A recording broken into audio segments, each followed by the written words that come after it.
welcome to the Archives Podcast. This podcast serves the goal of helping special operations veterans share stories about their time in service and helping listeners understand the unique challenges that come with being in special operations. This is episode 2, and for it, we have Derek, a Marine Corps Combat Engineer and Marine Raider who is still actively serving in MARSOC. Derek sat down with me today to talk about his early days as a reservist, joining MARSOC, and being struck by an improvised explosive device during a mission in 2019. I hope you all enjoy listening to this episode as much as I enjoyed speaking with him, because it's a great episode that you guys will not want to miss. Please remember to like, comment, and share. But most importantly, have a great and safe day. Thank you very much for your support. How's your day-to-day so far? Not too bad, man. I actually just got back yesterday from a trip. I think you and I have kind of talked some, but I'm planning some of our certification exercises. So, Okay. Yeah, I just got back yesterday from another PDSS for that. So, kind of been chilling, man. Yeah, you were at Fort Lee, right? Yeah, so we ran essentially the company headquarters out of there, as well as the exercise control group. But Okay. the teams, everyone are kind of punched out all over the state when it happens. So, Okay, makes sense. It sounds fun, man. yeah, it's not a bad time for sure. All right, just pull this up and then. All right, man. We can just start wherever you would like. If you want to start with your early life or wherever you want to go into, that's purely up to you. So the stage is yours now, man. No, I appreciate that. Yeah, I guess I'll start kind of at the beginning, prior to the Marine Corps and everything. So I actually grew up in Virginia. I was close to Lynchburg. I'm not sure if you're familiar with, but it's about 2 hours inland from Richmond, so kind of close to Fort Lee, which I know you're familiar with that area. But so no one in my family up to that point had served in the military. So it's kind of raised like very conservative Christian, if you will. I mean, you kind of know the area with Liberty University and that whole kind of area. So I guess, idea of the military for me at the time maybe wasn't so much like, 9/11 had happened. I was obviously younger then. So, born in 1990. So by the time, 2008, 2009 rolled around, the war was kind of in full swing. But I think kind of around that time, in the forefront of my mind was, more or less like giving back to the country in general. And just seeing, I guess, some of my friends and stuff that had enlisted prior to me, and hearing kind of their stories. And, it's just kind of, I guess, that stigma and the kind of all around folks that go into the military and serve, So Yeah. It was never one of those like, hey, I held onto some flame from 9/11. Like, yeah, sure, that was part of it. I think that kind of like patriotism is always in the back of someone's head. But I think really and truly, man, it was, from what I knew of the Marine Corps, limited at that time, but, it seemed like the hardest branch. And I think it was more just me like, hey, can I do this? Would I be good at it? Something to do, so. Yeah, of course. So, I'm sorry. I don't mean to cut you off, but if you don't mind going into detail, like, did you have any family who, were in the Marines previously or in the military previously? No, so yeah, I guess kind of a background for me. So I was adopted when I was super young, and I'm talking like maybe a year and a half old, from Honduras. And the only background information I got on my biological father was that he was a Marine stationed in Honduras briefly back in the day. Never got a name, nothing like that. I haven't looked into it at all. But outside of that, on my adopted side, no one had ever served in the military previously. So the only other individual that ended up joining was one of my cousins, and he ended up going the whole Navy SEAL route. Did a tour with them, and then he ended up getting out. But yeah, outside of that, I was the first one in our family, dating back to, as far as I know, to have ever served in the military. So needless to say, there was a lot of pushback initially, reservations from a lot of the family members, but it's more of a personal choice, I think, for everybody at that point. So, I'll say after, kind of 9/11 too, I think a lot of people's opinions changed on the view of the military. Cause, from what I could tell, the majority of the American population wasn't too, I guess, read into it or aware of the kind of operations that were going on. It's kind of one of those things you always hear that the military is all over the place, but I feel like it takes an event like that to really get everyone's head on straight, so. Yeah, absolutely, man. So when you joined the Marines, how old were you? So I was 18. So the end of 2008 is kind of when I started the process. And truth be told, I wasn't 100% sure what I was getting into. Just kind of went to the recruiter's office, started talking about, the different jobs they offer. And, as you know, for recruiters, there's a lot they don't tell you and a lot they tell you to try and get you to enlist, which that was the goal at the time. But hindsight being what it is, I would say to anyone listening to this, eventually, if you are going to recruit, I think it pays to be honest up front, So, so when I went in there, though, we had talked about, just kind of the things I knew of the Marine Corps. Number one, just kind of trying to get the structure, the timeline down. Hey, what would this look like if I join? Boot camp, all those kind of things. Hey, what should I do to get physically fit and ready for this? So the delayed entry program was a thing then. And essentially, it obviously wasn't hey, walk in the door, sign, and you're out the next day, heading down to Parris Island, since I was on the East Coast, obviously. But went through all the initial screening, the initial testing, everything was fine. I was trying to get infantry at the time, and they came back with, hey, we don't have that available this month. However, there's a job called Combat Engineers that's very similar. The only difference is you'll deal more with demolitions and stuff. So 18-year-old me was kind of an idiot at the time, didn't ask any questions. I was like, sure, that sounds great, And also kind of unique to my story is, I guess, to get out of the door in that next month, they had a reserve contract. So are you familiar with kind of that side of things? Yeah, actually, I am. I'm actually a reservist right now. In the Army. Okay. So yeah, I'm fairly familiar with how that goes. Yeah. So, one of the ways, I think on the active contracts, it might have been a 3 or 4 month wait. And I think this was December, roughly, of 2008 at the time. So they're hey, we can get you out of here January 2009 if you sign this reserve contract and as a combat engineer. So, and I was like, well, what's the difference between that and active duty? And he's like, hey, you're just going to serve near your hometown. Once again, 18-year-old Derek was like, sweet, leaving. Yeah.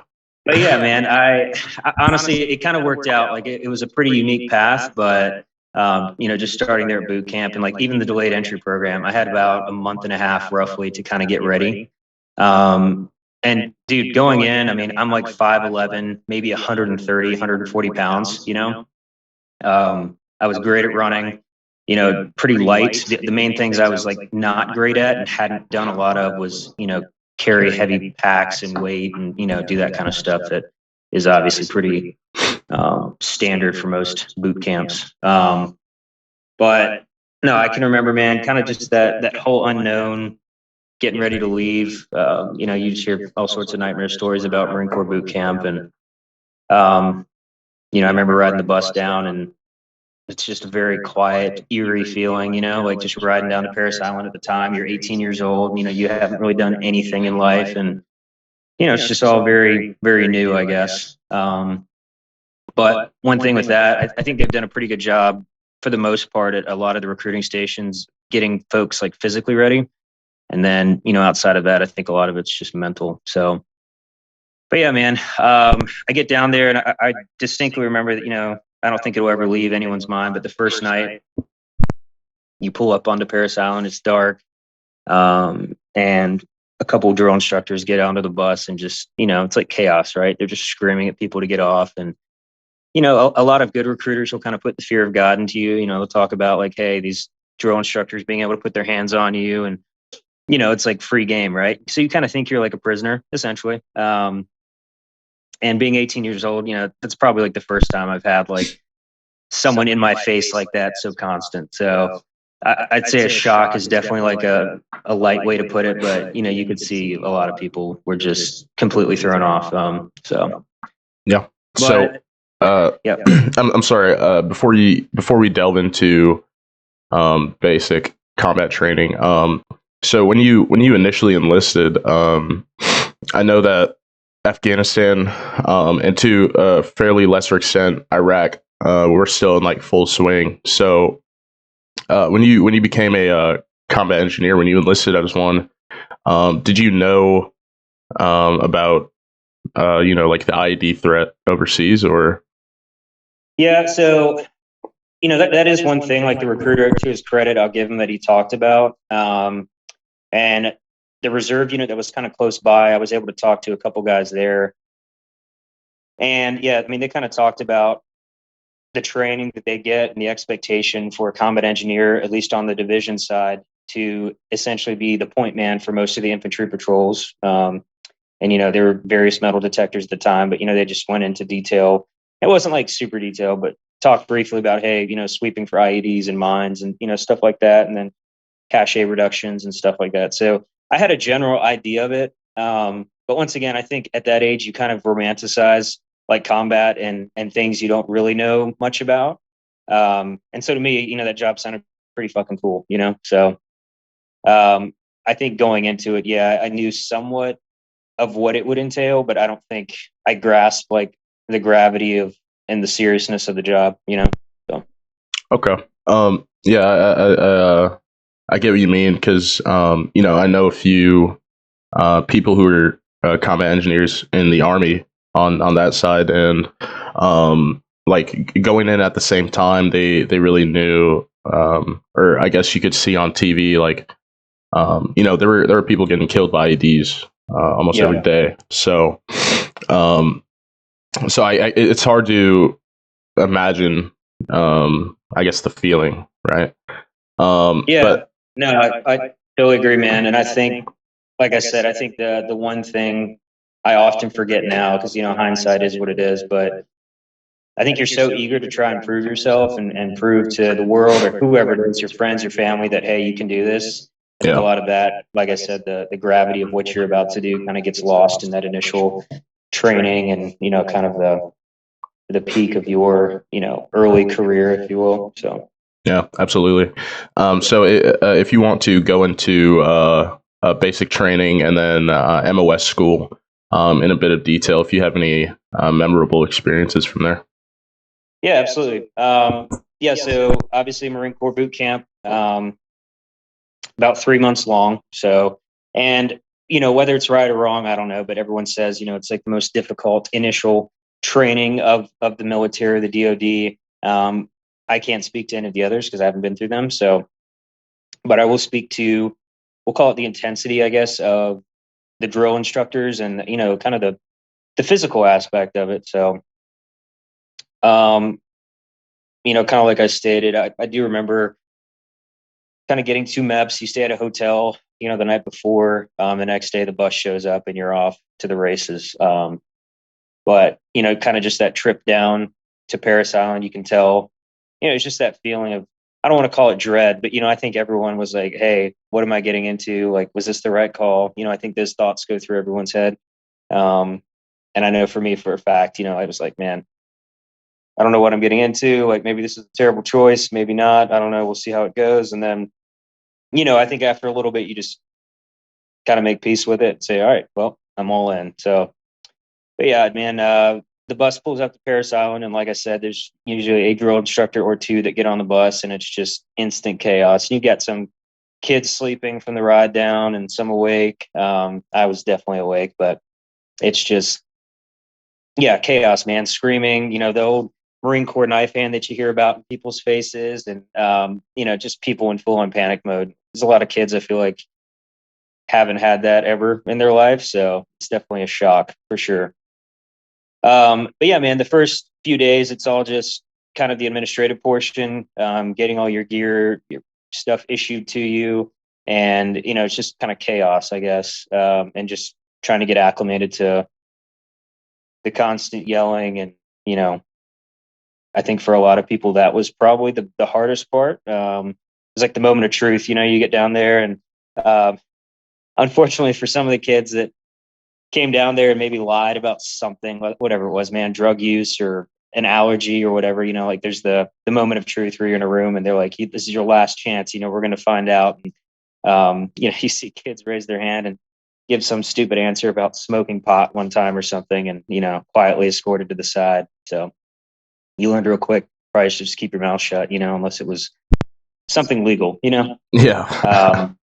But no, yeah, after that, man, I couldn't honestly tell you about all the phases again. I do remember, the physical aspects of it. So a lot of it is just trying to get young folks in kind of this instant obedience to orders mindset, and essentially like breaking every single individual down from, their personal self and their bad habits and ways and, what is essentially makes that person them, and trying to get them to see it holistically as like, hey, work as a team, not as an individual. So, and I think that's where, you hear about people getting smoked out in like the sand pits and all that stuff. And dude, I mean, I had my share of smoke sessions for sure, dude. Like I definitely remember one of the drill instructors had his back turned and I half smiled at one of my buddies across the way. And dude, it's like these dudes have like eyes in the back of their head, but he like whips around and I couldn't get the smile off my face in time. And, he just points his finger at me and is like, get the fuck outside. Those are the moments you remember. You're like, God damn it, I'm fucked. Yeah.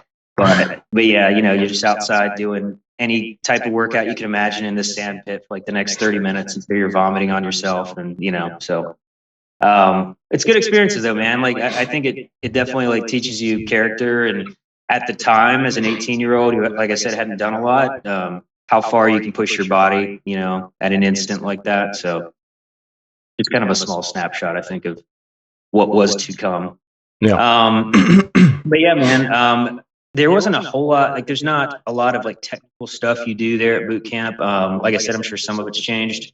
I remember qualifying with, rifles with iron sights at the time. And, that was not the first time I'd shot. I grew up hunting and stuff like that. But, they definitely broke a lot of people with bad habits. And it was kind of cool to see how, they got most folks on an even playing field, from 100 meters out to 500. It's like, we'll call it precision shooting. Everyone says every Marine's a rifleman. That's not true at all, by the way. Just my opinion. But no, they do a good job there, though, kind of getting everyone acclimated to that stuff. And then, there's just different ability groups. I would assume you guys probably have something similar in the Army with like the PT stuff. Yeah. When usually during like the initial phase in your cycle, you're going to be placed into running groups. At least that was how it was for when I went through. But yeah, it was just ability groups. I got you. Okay. Yeah. So I don't want to call it similar, but you essentially get assigned to like a platoon or whatever it was. And, those are kind of the folks you're with. But when you're out at PT, based on your performance, then you start getting placed into like different, physical training groups and stuff like that.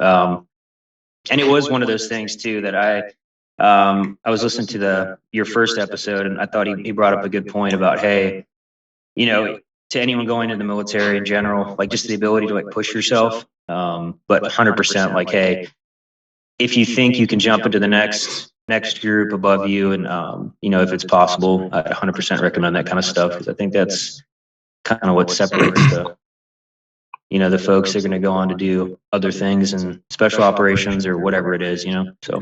Yeah, of course. That's where it all starts. So. Yeah, absolutely. But yeah, man. So I know for me, we didn't have cell phones or any of that stuff. So, throughout that 12 weeks, any contact with home was like a letter occasionally. There's not really any personal time. I think on Sundays we got an hour or two to go to church or something like that if you wanted to. So a lot of guys that weren't religious started going to church, and it was just a way to escape the drill instructors for a couple hours every week, So But, yeah, I mean, during basic, you usually pick up, 3 or more religions, right? So, dude, for real. yeah. No, for sure. But yeah, I would say, throughout that, like, dude, there's not really a lot of memorable experiences that I could like pick one little area out. I remember getting absolutely blasted by like 2 female drill instructors when we were out at the rifle range week or whatever it was. You're kind of integrated at some point, or you start seeing females, and once again, I don't know, man. That situational awareness at that time in my life was probably not where it should have been. So, but I will say 2 female drill instructors like screaming at you in the middle of a chow hall, like in front of everyone, is probably the lowest of low points at that time in my life. So, not a lot you can do. Yeah, just gotta sit there and take it. Yeah, man, for sure. But no, man. And then I guess towards the end, everyone hears about the Crucible. And I don't know how long it is now. I want to say it was like a week or something like that back then, but now it's probably very similar now. But you pack your, at that time, everything you have essentially into your large ruck, and got the day pack on top of that, and there's this march out into the field essentially, and you kind of go through this little scenario they have set up in small teams, and some of those are like team building events. Everything is physical, but at the time you think your life's ending at certain points, but looking back, like honestly, it wasn't that bad at all. So, but the culminating experience, I guess, and then the kind of the team events, some of the physical events in between there, not very much sleep. You're living out there in the middle of kind of nowhere, so your first like taste of an austere environment, and then this long ruck march back. And then post that march, anyone that made it through, which, I think most people did. So there's the Eagle Globe and Anchor ceremony, which, I know they televise sometimes, but dude, I'll say there's definitely that kind of pivotal moment at the time. Once again, like, for most folks, 18 years old or whatever it is, but, just a very like emotional, like, hey, this has been essentially 3 months of, absolute shit. And, all the hard work you see yourself put in and your buddies put in and all that, kind of comes together in this ceremony where you have the drill instructors that have kind of been like your worst enemy up to this point, present you with this symbolic gesture of like, hey, welcome to the brotherhood kind of thing, So, Yeah. But yeah, so, and then following that, there's like 10 days of leave where you just go home, kind of hang out. And then, you're off to your MOS school, or I guess for us, it was either Marine combat training or SOI if you're going straight infantry. So, okay. Yeah, man. So, if you wouldn't mind, just taking us through that, letting us know, like, what does it look like for combat engineers versus infantry? Yeah, absolutely. So, I guess what I would say, not being an infantryman going into it, it'll be hard for me to speak to SOI at the time. I want to say their school, I want to say it's 3 months long. I could be wrong, or it was. I know they've switched things up a little bit now, but we'll say at the time it was like 3 months long. For us, anyone not actively infantry went through Marine Corps combat training, or MCT, which was, I think, like a month long. And that's kind of where everybody shows up there to, at least East Coast side, Camp Geiger here in North Carolina near Jacksonville. And you're there for about a month, just learning very basic like infantry skills. So like different weapon systems, touch like different rocket launching systems, stuff like that. Basic small unit tactics, like things like that. It's nothing too crazy, but it's kind of a baseline for anyone that's not going to be actively infantry to, if they were thrown into a unit like that, they'd at least have some form of understanding of what that looks like. I would say it was pretty fast paced because, it's a month to fit in all the various weapon systems, and, there's testing that goes into that and all that kind of stuff. One of the interesting things at the time is MCT was integrated, right? So it's male and females going through this training together. You obviously live in separate squad bays, but throughout the day, you're training together. So that was definitely like an interesting dynamic at the time, coming out of, a completely segregated boot camp to that. So, but I think from what I know, at least, it sounds like they're kind of trying to do that more anyhow. So, but yeah, at the time it was interesting for sure.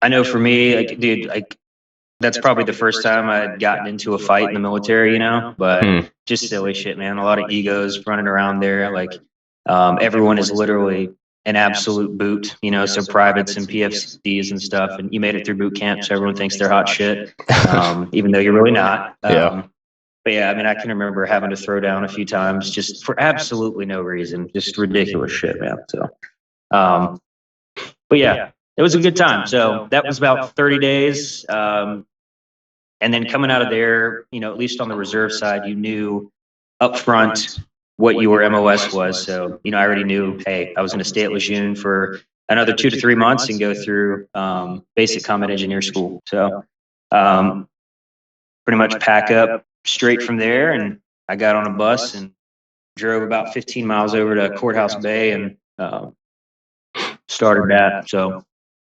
kind of getting into that school, I would say, showing up there, I had an idea of what I was going to do, but, we're talking now like mid 2009, when obviously, if you can kind of recall the whole surge and everything into Afghan and kind of that surge of troops that was, promised. I think it was Obama's administration at the time. So for us going into combat engineer school, that was pretty heavy, I think, on everyone's mind, because you kind of had a pretty good idea of what was about to happen once you made it through the school.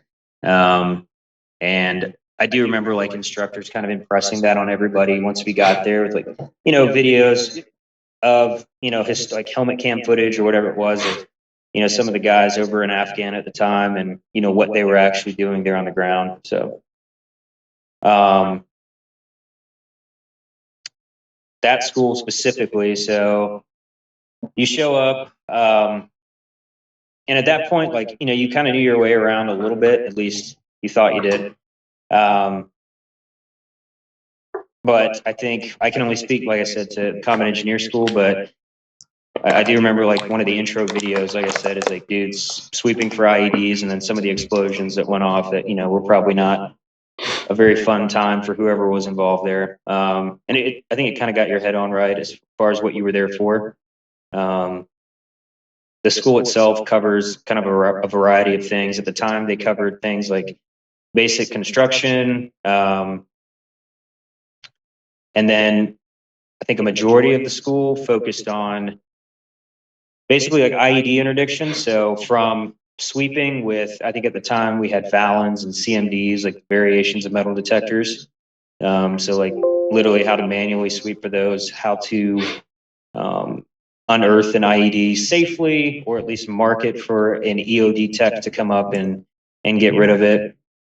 We ran with some of the robots that were being used at the time, working with demo quite a bit on how to reduce caches or an IED if you had to. So I distinctly remember we were asking them how much these robots cost or something. And the number was astronomical back then, So, I mean, I'm sure they're even more expensive now, but one of the kids is like driving this thing. And you've got like a little flip down, like eyepiece and basically an Xbox controller running this robot around with like a Satchel C4 on it. And for some reason he got disoriented and he runs this thing right next into the bay and the thing detonates, it's like, well, there goes like $70,000 of shit. So, yeah, but there's some good times there. But yeah, that was a lot of the focus, man. So, working with things like claymores and stuff like that, and like all the things like you would be expected to do if you were setting up kind of a defensive position at like a patrol base.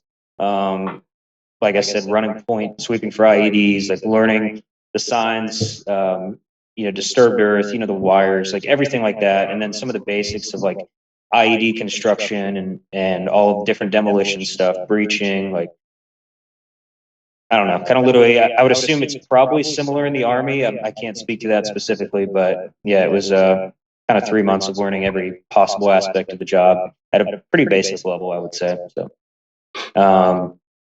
during that time as well, like, you know, like any Marine Corps school for the most part, there's PT every morning, you know, so a 3 to 5 mile run or whatever it is with a bunch of workouts in between, and you know, go to chow. So day starts at 5, 6 a.m. and you wrap up maybe around 4:30 in the afternoon, and then just kind of chill out and, you know, learn to, mostly a joke, but become a functioning alcoholic. That's definitely a joke. You know how it is, man. Basic school, everyone's just drunk all the time, you know, like, no, it was a good experience, man. So I met, I think, a lot of really good friends there, and yeah, definitely happy I went that route. So following that school, we're talking like mid 2009, I think, coming into the fall, I finished there and then went back and checked into the unit in Virginia there, so a Combat Engineer unit there. And, you know, I didn't understand like their training, rotation or anything, but obviously with that whole push, kind of the surge into Afghan and everything, that there's additional troops that were promised. There were a lot of reserve units, especially Combat Engineer reserve units, that got, you know, stood up rapidly. So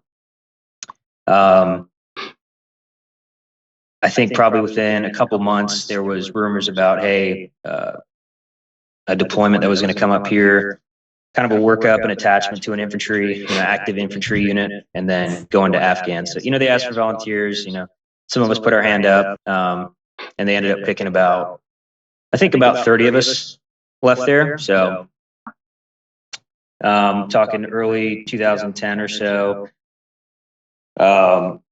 everyone packs up, and we ended up flying out to California to first CEB out there, Pendleton. And we ended up living there probably 6 or 8 months, doing like a workup with them, with the understanding that we would be attached then to an infantry unit out of Hawaii to go into Afghan. So okay, it was all you know, pretty performance based at the time, and you know, there's the whole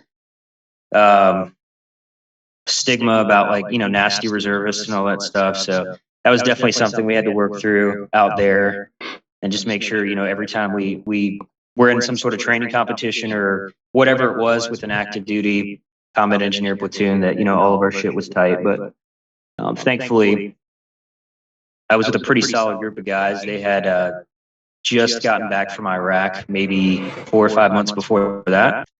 So I'd say the majority of the squad leaders in the platoon, and the leadership, like, they were more senior, had been around, at least done some of the jobs. So they were kind of in tune with what we needed to do and some of the training objectives. So, but yeah, I had a lot of really solid guys, man, that got to work under there. But yeah, and then that kind of brings me up, I guess, to the first deployment there.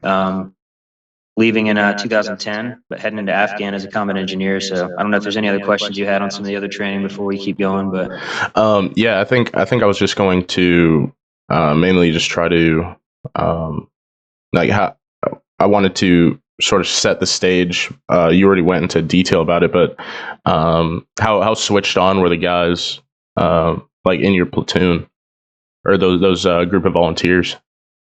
So kind of on the reserve side, man, I think it's a little bit different than the active, but you know, a lot of these guys are in college, or they already have families, they have established jobs out in town, you know, like, or a career even, you know.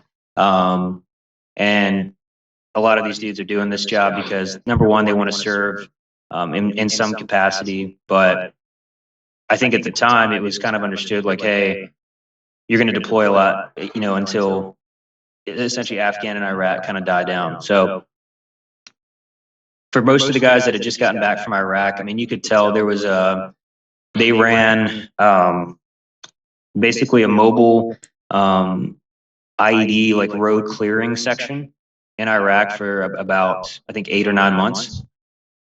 So several of them had been blown up in these vehicles, and, you know, this was like prior to most of the mine roller days. So we had some of the old, like, engineer vehicles, you know, with you know, some of the grappling arms and shit where they would just go out there when they had an IED and they'd have to rip it out of the ground. And, you know, a lot of the times it would detonate and just crazy shit like that. So a lot of them had been through a decent amount. I remember one story from one of my good friends. He was in like a dozer or something, and you know, whatever clear it was at the time, and whatever, I think they were close to Ramadi, but you know, they ended up taking these D9s through some of these buildings and just killing a bunch of these guys, you know, in gunfights, but in dozers, you know. So it's like shit like that where you would never expect to hear about. You know, a lot of these guys had done quite a bit there. So I think overall the mood was, you know, everyone understood the seriousness of the situation and what combat engineers were doing in Afghan at the time. And obviously things were heating up going into the next year. So I think for the most part, everybody knew what we were getting into. You know, everyone's filling out their will, making sure everything's like in place, and just with the acceptance, like, hey, we're going to train our ass off and try to be as prepared as we can going into it, you know? Yeah, absolutely, man. I can't, it's hard to, you know, describe the feeling to people who might not have been born then. You know, at least when I was growing up, a lot of people from my neighborhood were going out and, like getting deployed to Iraq and Afghanistan. So growing up around that, it was really tense, especially at that time, you know, because people didn't know what was going on. So, but to continue, if you want to break down your deployments, maybe your first one, and then some of the more kinetic ones, and then your last deployment that you went on. Yeah, absolutely. Yeah, so the first one, I guess, you know, the push into Marja was happening as we were in the middle of that workup. So by the time we rotated in, I think it was Camp Dwyer at the time is what it was called. But, you know, you rotate in there for like 5 to 10 days or whatever it is to kind of get acclimated to the country. And then for us specifically, they're like, hey, we need like 9 volunteers to go to Marja, you know, and like, truth be told, I don't think any of us really knew what that meant or what the area was like, you know, and everyone just wanted to, you know, for lack of a better word, get some out there, you know, like this was the reason we had trained for a while to get there, and everyone was confident in each other. So anyhow, 9 of us raised our hands. And the funny thing about that is like those 9 guys, dude, I think we're still in a group chat. I think all of them are out of the Marine Corps, and they have been for probably 5 to 10 years apiece, you know, most of them. But it's funny, man, we all still keep in touch, just based on that deployment. So, but yeah, so we ended up volunteering for that. We fly out, get attached to, I think it was 2-3 at the time. And I want to say we were ripping with 1-6, maybe 1-8. I don't know. I'd have to look back, but they had just gotten established there in Marja. And by like established, I mean, I showed up at a patrol base. It's called PB Chosen. Basically, it's like on the outskirts of like one of your mud hut villages. So if you can imagine that, out towards, I want to say it was like the west or the east side off the top of my head. It's where they took contact from constantly, I guess. Ran kind of out into the desert.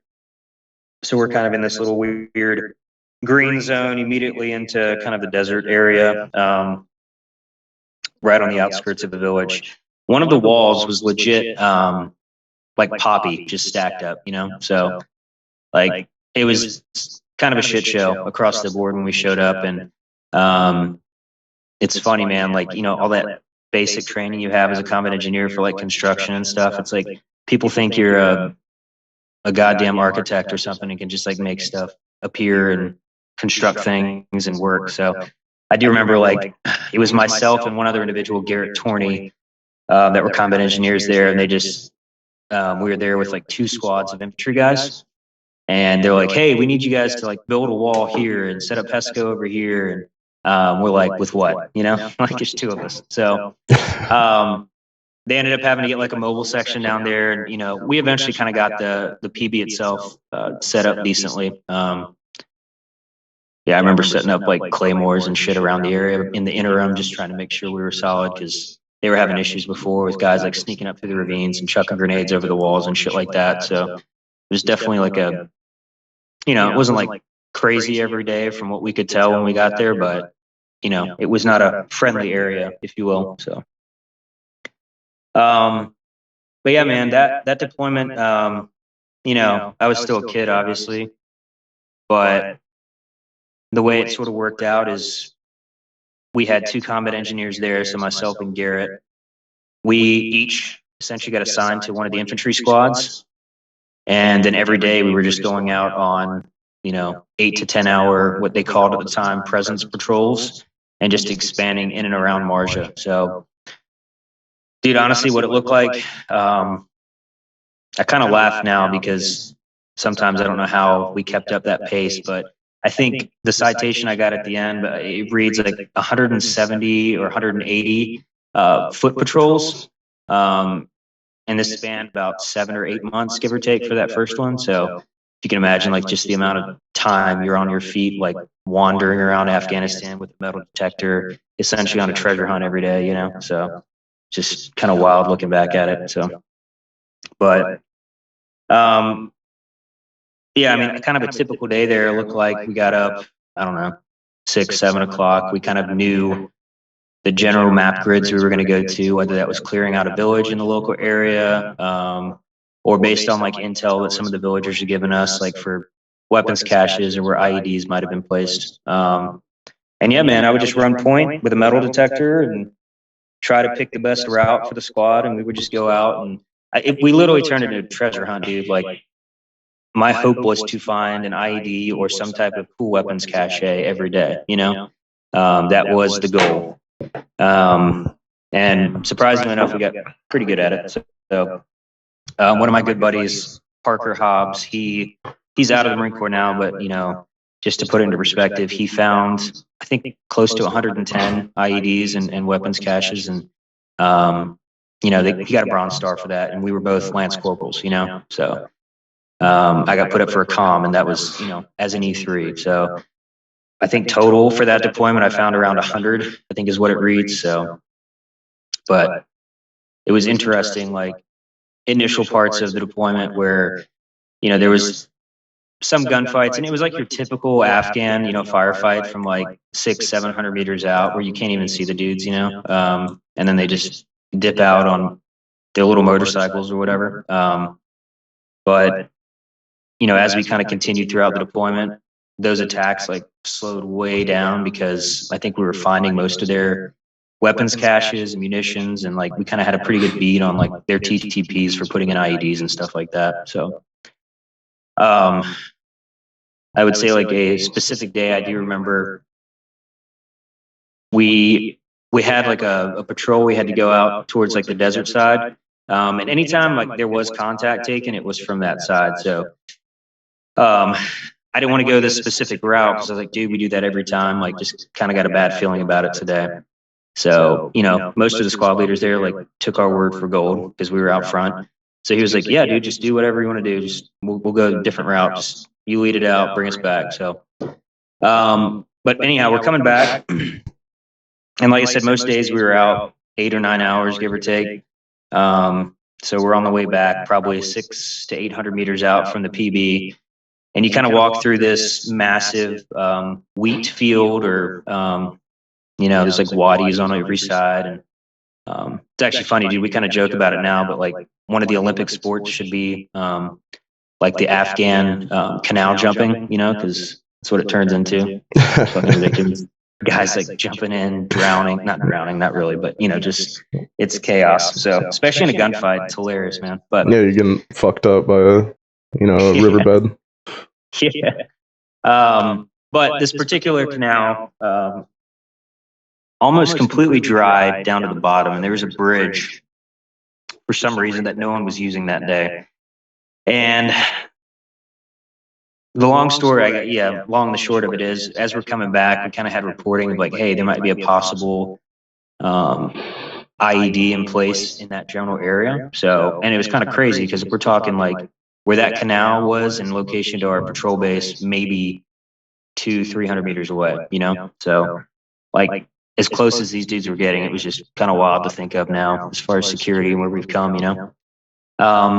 But as we're getting close, we're on like the other side of the canal, and this father and his 2 kids are on a tractor, and they're driving down past the bridge, and they hit this pressure plate that was set up for us coming back over.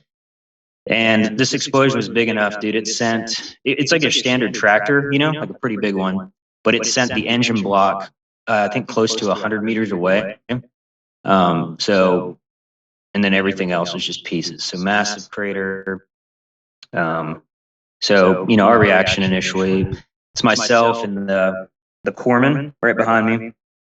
You know, just basic training kind of clicks in at some point, I guess, but I just swept the path through all this shit. We get to the dad and his 2 kids, and, you know, both of the kids are just like decimated at this point. Just, you know, a blast that big. I think they estimate maybe like 50, 60 pounds, give or take. So, kind of surprising there was anything left right there just based on their proximity to it, you know.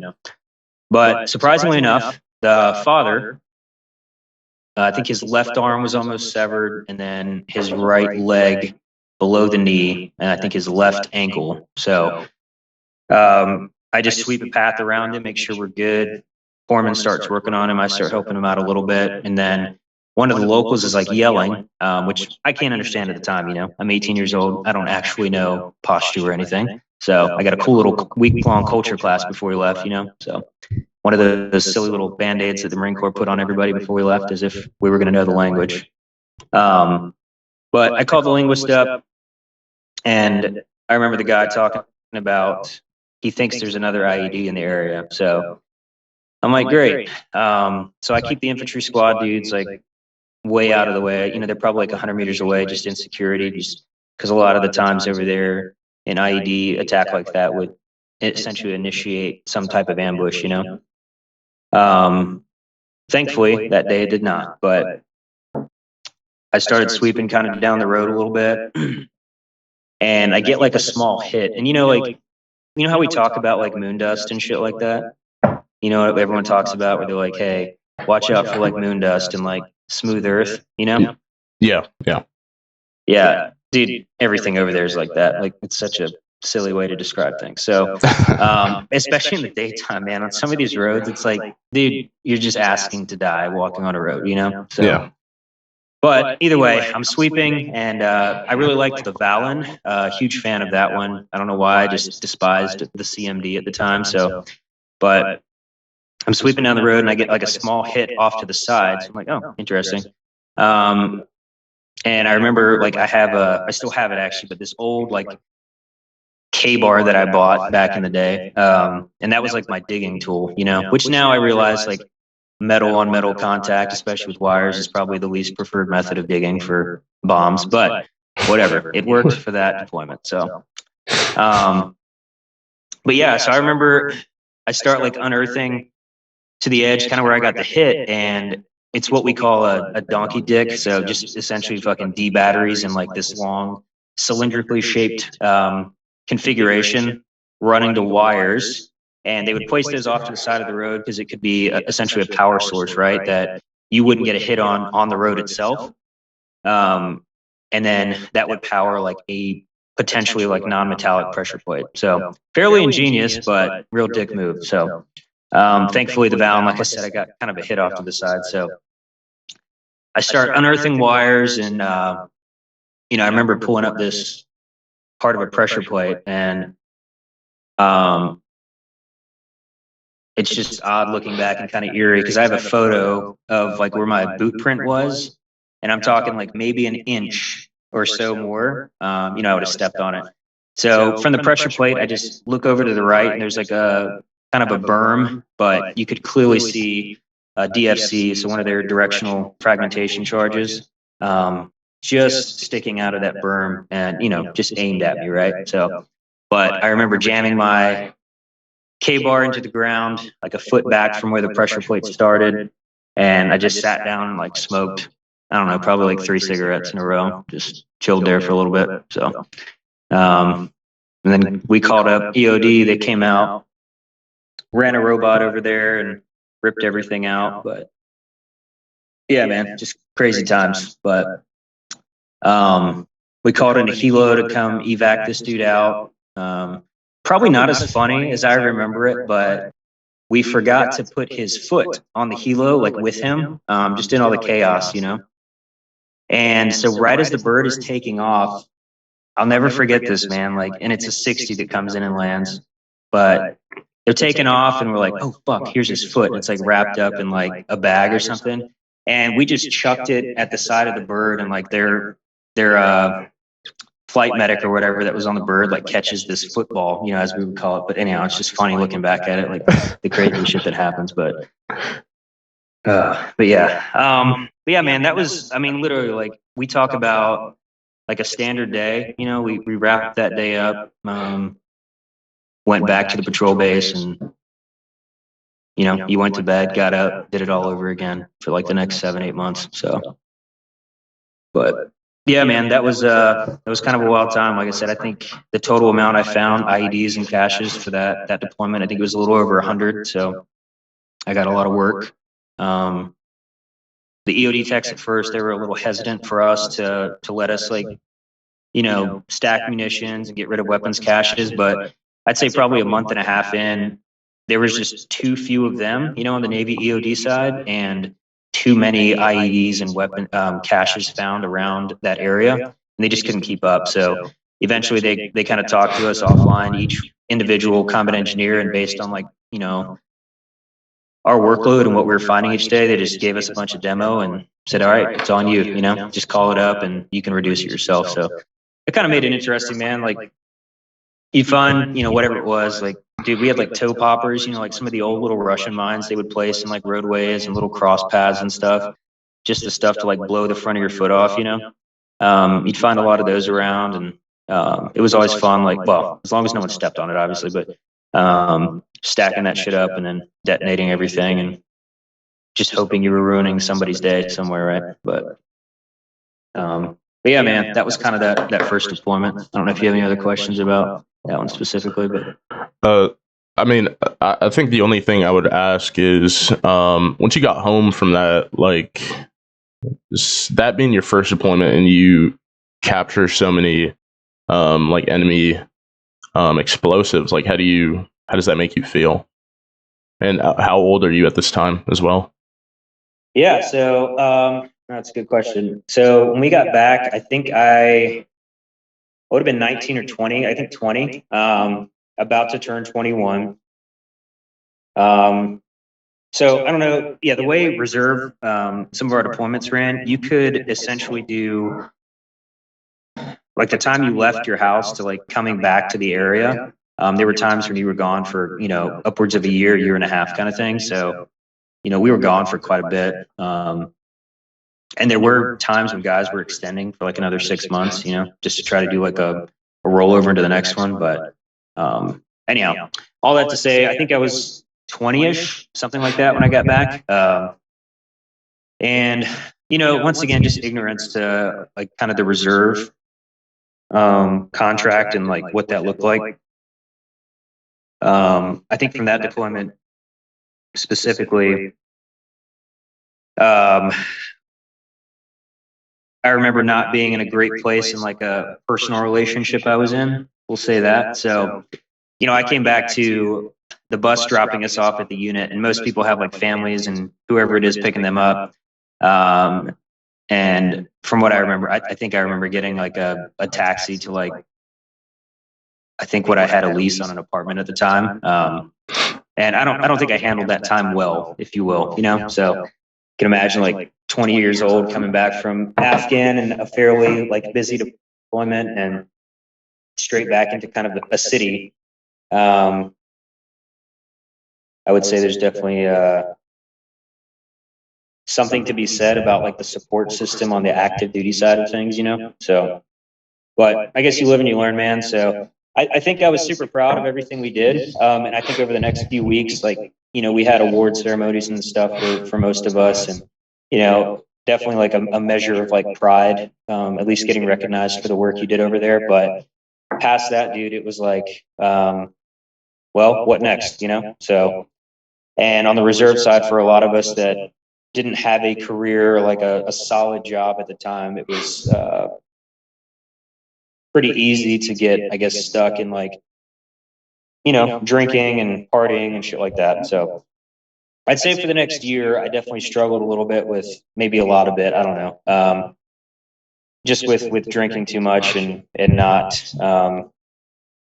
focusing on my career. So, but it is what it is, man. I guess you occasionally have to make mistakes, unfortunately. But I got lucky. No DUIs. No one died. Thank God. So don't want to be that safety brief. Exactly. Yeah. Here's Derek. No. Yeah, dude. But yeah, after that, man. So for me, I kind of got a taste of like what that looked like, and so for me, it was like, hey, how do I stay on active duty orders, and what does that look like? And one thing I think we do a really terrible job at across the military is like telling the young guys, like, hey, if you want to stay active, or if you want to pursue this specific career path, whatever it is, like giving them the ability to do that. I think we're terrible at that. We're like, hey, figure it out on your own, Yeah, absolutely. Which is unfortunate, but I had some really good leadership, man. There was a sergeant major that had worked with us in Afghan, and he kept me out of a lot of trouble for that first year. He knew I wanted to go back and like stay active, deploy again, all that stuff. So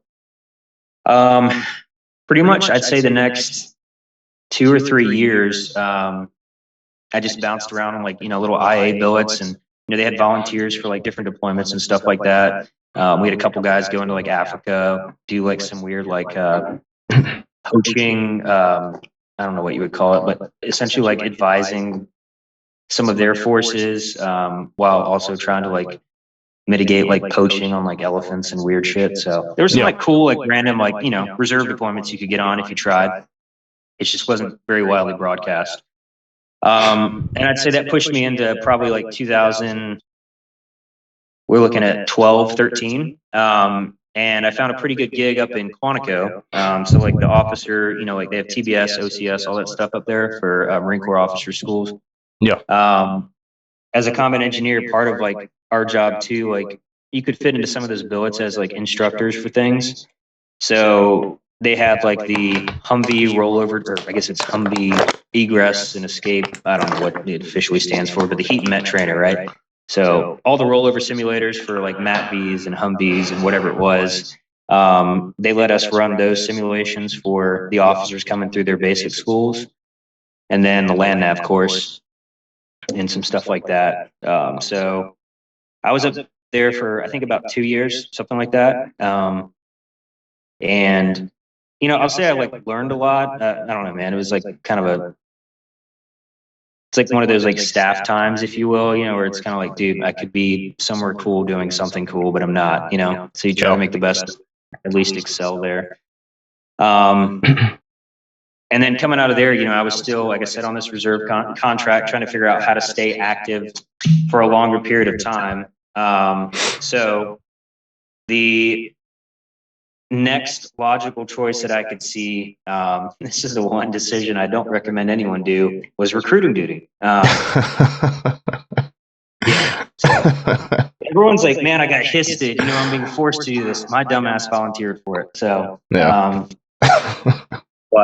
dude, I think I've always been decent at like talking to people, like I think I'm pretty social and I enjoy that aspect of things, but, so like recruiting school itself was pretty simple. You're out in San Diego and, you're just learning to speak in public and like go through their process and like, essentially how to be a used car salesman, if you will. So it's so true. But yeah, so I go through recruiting school, come back, and I instantly realize like I fucked up, like this is not what I want to be doing for any kind of like long period of time. Because I'm sure I was the same way, right? Like I'd like to think I was like the easiest pulley into a Marine, for my recruiter, and maybe I was, I don't know, but dude, let me tell you, like having like high schoolers as a majority, like hold your career in their hands, it's just a terrifying thing, so Dude, all the lies you tell people about, like, you know, you'll go to jail if you back out of this contract and things. Like, dude, I remember, like, you know, you're trying to talk a kid in whose like girlfriend is breaking up with him a week before he ships to boot camp, you know, not to like dip out on his contract, or, you know, like some girls like phone breaks and it's like the end of the world. You know, it's just, oh man, dude, it's a nightmare. So, but I think it was a good experience for like maybe time management, things like that. I think it taught me a lot about that. And then, you know, once again, just interacting with people and, you know, finding a way to get to your end goals, and selling people on that. So I don't think I ever lied to anyone. I do, honestly, to this day, I still have a lot of the kids that I recruited, you know, they'll hit me up on social media or text me here and there to check in. And, you know, some of them have gotten out, you know, they did one enlistment and then dipped out. To date, I'll say to date, I don't know, I might have missed somebody and they're probably going to listen to this and be like, fuck you. But to date, I've never had anyone like be like, hey dude, you fucked me. You know, I try to be pretty upfront and honest with like what their job was going to be, you know, the possibilities of combat, you know, stuff like that. So, which I think most of the time, when I saw kids backing out for other recruiters and stuff, you know, you could tell it's because they've been sold something that wasn't true and they were starting to see that, you know. So yeah. But I think if there's one thing I could impress anyone or onto anyone that's thinking about recruiting is like, dude, just being honest up front. Like, I think for the most part, people appreciate that more, you know, just being told the facts up front and they can make an honest decision on it. So I think people follow through more with that, especially like mentally, you know. So. Yeah, absolutely, man. So at this point, even before like recruiting duty, what did you know anything about MARSOC going over to that side, or? Yeah, no, surprisingly enough, man, I feel like sometimes I like lived in a bubble. Like I had heard of it, I guess, but you know, it just never had crossed my mind about going to try out for that, or, you know, like something I would do. So yeah, truly, I didn't know a whole lot about it. And then, you know, I guess to kind of follow in on that, I think I was on recruiting duty for a total of like 26 months or something like that. And, you know, it's supposed to be a 36-month tour. But into that second year, that same sergeant major that I'd worked with in Afghan, he came and took over the recruiting station. And I was out of a substation in Virginia there. I remember seeing him for the first time and he was just like, dude, you look miserable. And I was like, I am. He's like, well, what do you think you want to do next? Or like, what do you have in mind? And I was like, give me like 24 hours. So I just went, I remember going home and like researching a bunch of shit, and, you know, MARSOC kept popping up as like an option. I was like, dude, you know, like, I don't know anything about it. So you know, I started looking into it, you know, watching some of the recruiting videos. They always get you, shit like that. And, you know, I was like, I think I can do this. You know, I think this would be something I would actually enjoy. So yeah, the next day, man, I called him and I'm like, hey, I want to try out for this. Is this an option? Can I leave recruiting duty early to go through selection? And it's funny, man, the RSCO, who actually just supported one of our exercises with like some infantry guys as our partner force. At the time, I think he was a major, but the agreement was like, hey, you can go try out for selection, but if you don't make it through and don't get selected, like, your recruiting term starts over. So I just remember being like, well, either I die there or I make it through, you know? So it was like, no ifs, ands, or buts. Like, I was not coming back, dude. Yeah. So, but yeah, man, I had about, I think, 6 months to kind of prep for that. So that was like in 2015, I guess. And, you know, I knew nothing about anything, you know, as far as like selections went, or like the process. So I started building my package out, and I can remember just having a ton of questions, you know, like calling the MARSOC recruiter over and over and over and just asking him anything I could possibly think of. I'm sure they got sick of me, honestly, but I just wanted to be informed, you know, because I felt like up to this point in my career, it was like a very reactive kind of like path, you know. And I think that's one thing. Another thing I would impress on young folks coming into the military is like, dude, even if you piss every single person that's in charge of you off. Like if you're just asking questions for like your knowledge and like your ability to like make informed decisions on your own career, like dude, just do it, you know, like worst case scenario, just go to the next person. So, but I think that's one thing we need to probably do a better job on too, is just informing guys of things. But yeah, man, so for about 6 months, you know, they had a pretty sweet app to get ready for selection, and I just kind of followed that to a T. You know, I was never good at, we call like ruck marches, like for us, at least, you know, in MARSOC, it's like ruck running, you know. I think the minimum required time is like a 15-minute mile with like 45-pound dry pack. You know, you add water, all the other shit, you know, it's probably about 60-ish pounds is what you end up with, maybe a little more.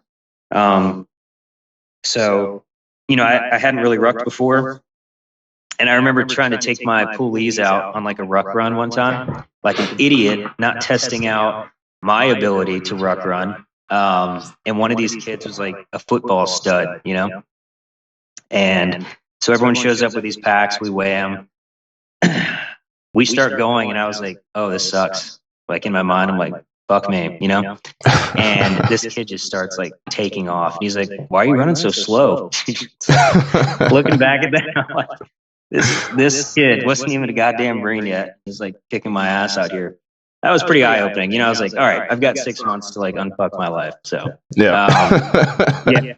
But yeah, dude, I'll never forget that. But yeah, so dude, the next 6 months, like, you know, things I was not great at, honestly, like I hadn't rucked before, at least not running like that, in the pool. So there's like definitely kind of a maritime aspect, obviously, to MARSOC selection stuff. So pool events and things like that. I was never a great swimmer when it came to like form.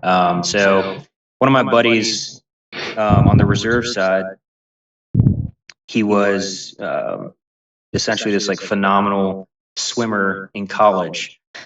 So dude, I hit him up and I was like, I need you to thrash me for the next few months until like I can swim like a seal. And I don't really like seals, if I'm being honest here. So, you know, it's high praise. It's the only time I'll say it. But so anyhow, man, he worked with me in the pool, and, you know, it was basically 6 months of like kind of recruiting, but not really, because they knew I was leaving. Right. So production kind of wound down, and, you know, I would just get a contract or so a month, and the rest of the focus was just on the physical fitness stuff.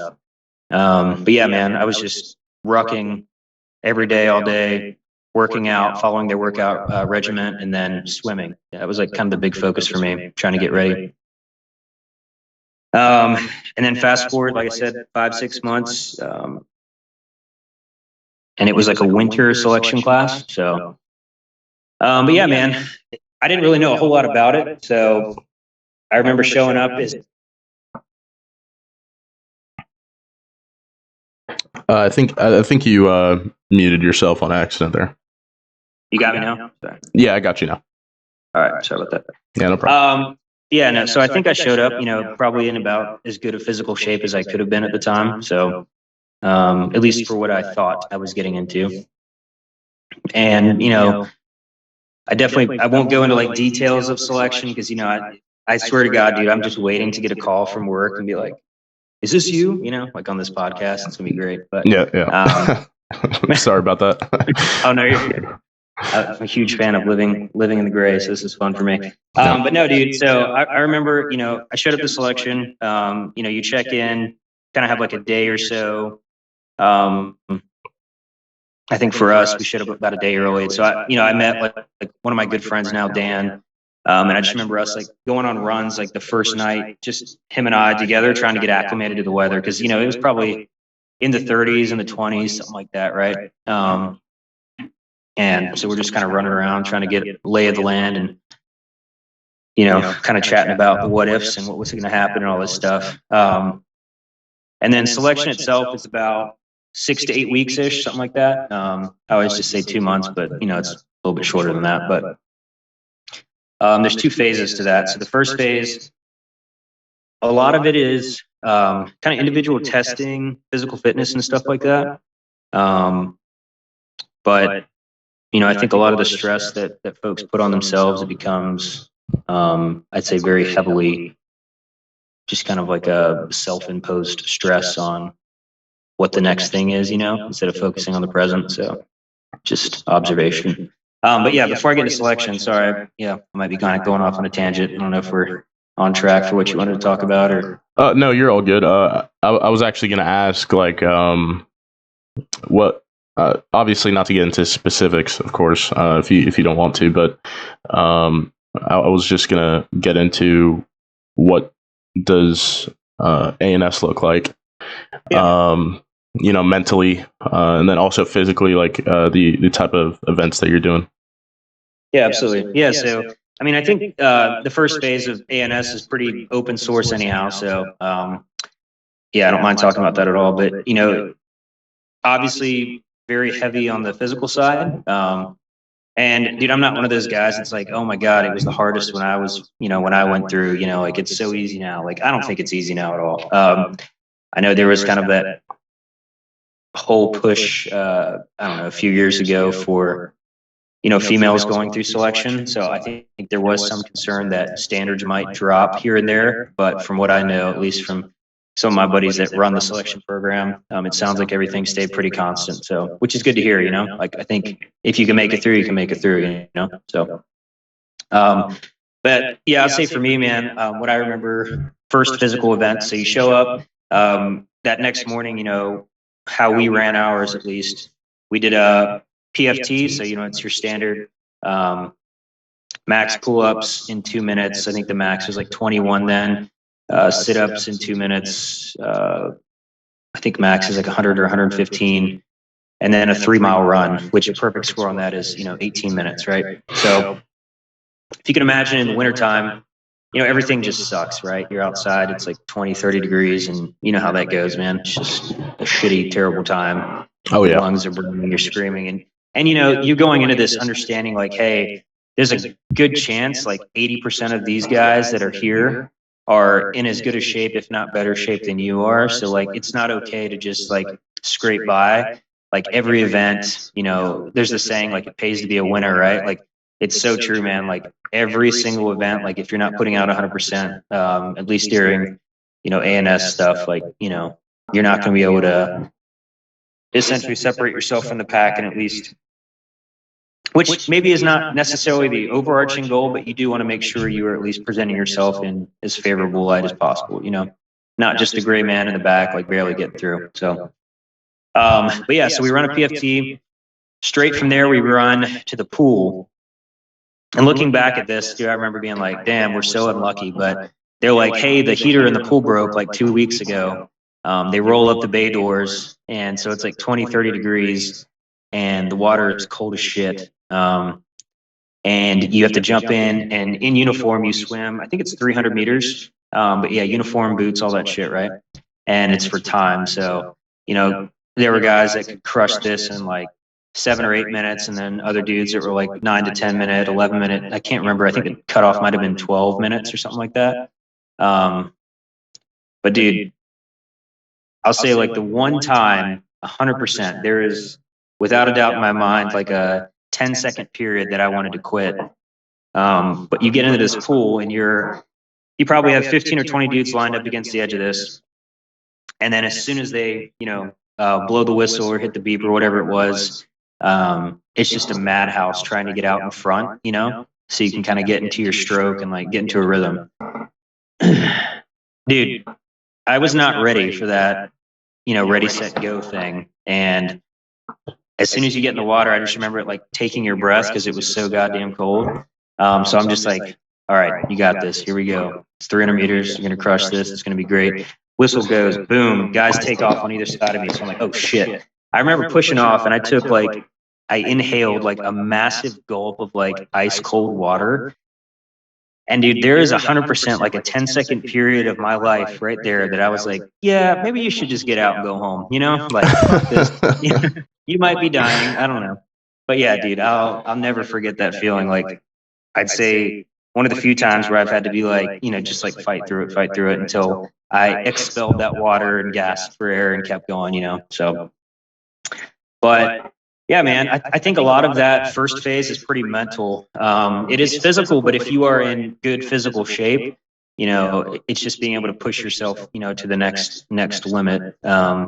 So, you know, that's like the first day. You do a couple other physical events, but you know, those are kind of like the hard gates on day one. And dude, a lot of guys quit, you know, that pool. I say water is like the great equalizer, you know? And I think part of me wishes that was in every selection because, dude, I think you'd see a lot more dudes quit, you know? Because I think anyone can hack a ruck run and stuff, but dude, when you think you're drowning, let me tell you, or if you're hyping out, it's a totally different ball game, you know? So, but yeah, so that first phase, you start out with like gradual ruck runs. So I think, you know, you start out with like a 6 or an 8 miler, you work your way up to a 10, and then you end up doing like an unknown distance one at the end. And it's all for time, man. So, you know, every single ruck, they want to see improvement or at least you maintaining, you know, like a competitive time. And, you know, for a lot of guys, attrition happened over time. So it wasn't necessarily like, hey, this event is too hard, I'm going to quit now. It was like, hey, guys not understanding the nuances of like how to pack a ruck properly, you know, where the weight should be distributed at on the shoulders, like, you know, simple little tricks like using Vaseline on your thighs and shit. So dudes are getting like chafed up to the point where they're like bleeding and they're getting like dropped for med stuff, you know? So I think like a lot of those things you just kind of like have to learn rapidly or, you know, you're going to fail pretty quickly. So, and you know, then there's the human aspect to it. So, you know, it's like the classic, take your instructions from the whiteboard, you know? So there's that, but then there's also the, you know, kind of developing friendships and dude, for lack of a better word, there's like these stupid little cliques that form while you're at selection, you know, because you don't know who's an officer, you don't know who's enlisted, like, you know, everyone is just absolutely nobody. You just have name tapes, you know, so, or a number, I should say. And for the most part, I think they do a pretty good job of weeding out, you know, like the posers and people like that. But you can kind of pretty quickly and early on, like learn like, hey, who the strong group is going to be, and you know the guys that are probably going to be dudes that you want to serve with later on, you know. So, but yeah, man. After you know all of those events, you'll do like peer evals. You know, any of the I guess group events, I should say, and be like, hey, how did this person perform? Would I serve with them? You know, things like that. And it's all very, I guess it is anonymous to a point because you know you just have the roster numbers or the names of the folks. But it's kind of a very open and honest, like raw, like, hey, we just went through this really difficult physical event. Would I serve with them? How did they do? Are they selfish? Did they work harder than the rest? You know, that whole thing. So, and then, you know, each event just builds on the next. But yeah, so that's kind of phase one, man. And then phase two, like, I'm not going to get into crazy details about it, but you go to another location, and then it's kind of a combination of, you know, very physical, like team events, individual, like land navigation, and stuff like that, that really kind of stresses the, it pays to be a winner and attention to detail kind of stuff. And, you know, kind of the cool thing about the program is that, you know, you can make it through selection, and still not get selected at the end, you know? So, I've had guys reach out to me, you know, text, social media, whatever, and be like, hey man, like, do you have any tips? Like, I'm going to go to this next selection class. And I'll tell them all the time, I'm like, you know, at the end of the day, just like be a good person. Make sure you show up able to carry like your, you know, essentially like your share of the load, whatever work is happening or whatever event is happening, make sure you are not the weak link. But, you know, at the end of the day, there's like no magic. Like, hey, if you do this, you're going to get selected, you know, it's like, the people you're being selected by, you know, like all the raiders that have come before you and everything else, like they're not idiots for the most part. And yeah, sure, man. Like there are a few people that have slipped through the cracks, unfortunately, but I think they do a pretty good job at kind of seeing through all that bullshit. And I think the physical events and the stress of all of that really pushes guys to like kind of that limit of where like their true colors come out in certain events, you know. So, but yeah, so. You know, in the selection, I remember, you know, being extremely nervous because you kind of had an idea that it was coming up, you know, toward the end. There were no more events. And you wake up one morning, there was like a whiteboard with all the roster numbers written on it. Well, not all of them, I should say. But some of the roster numbers written on it. And it was like, you know, I remember seeing my number and going like, fuck, man, that must mean I'm going home, you know? And then I started looking at some of the other numbers. I'm like, actually, that dude's fucking solid as shit. And then I'm like, oh, that guy's too. And I was like, maybe this is a good board, you know?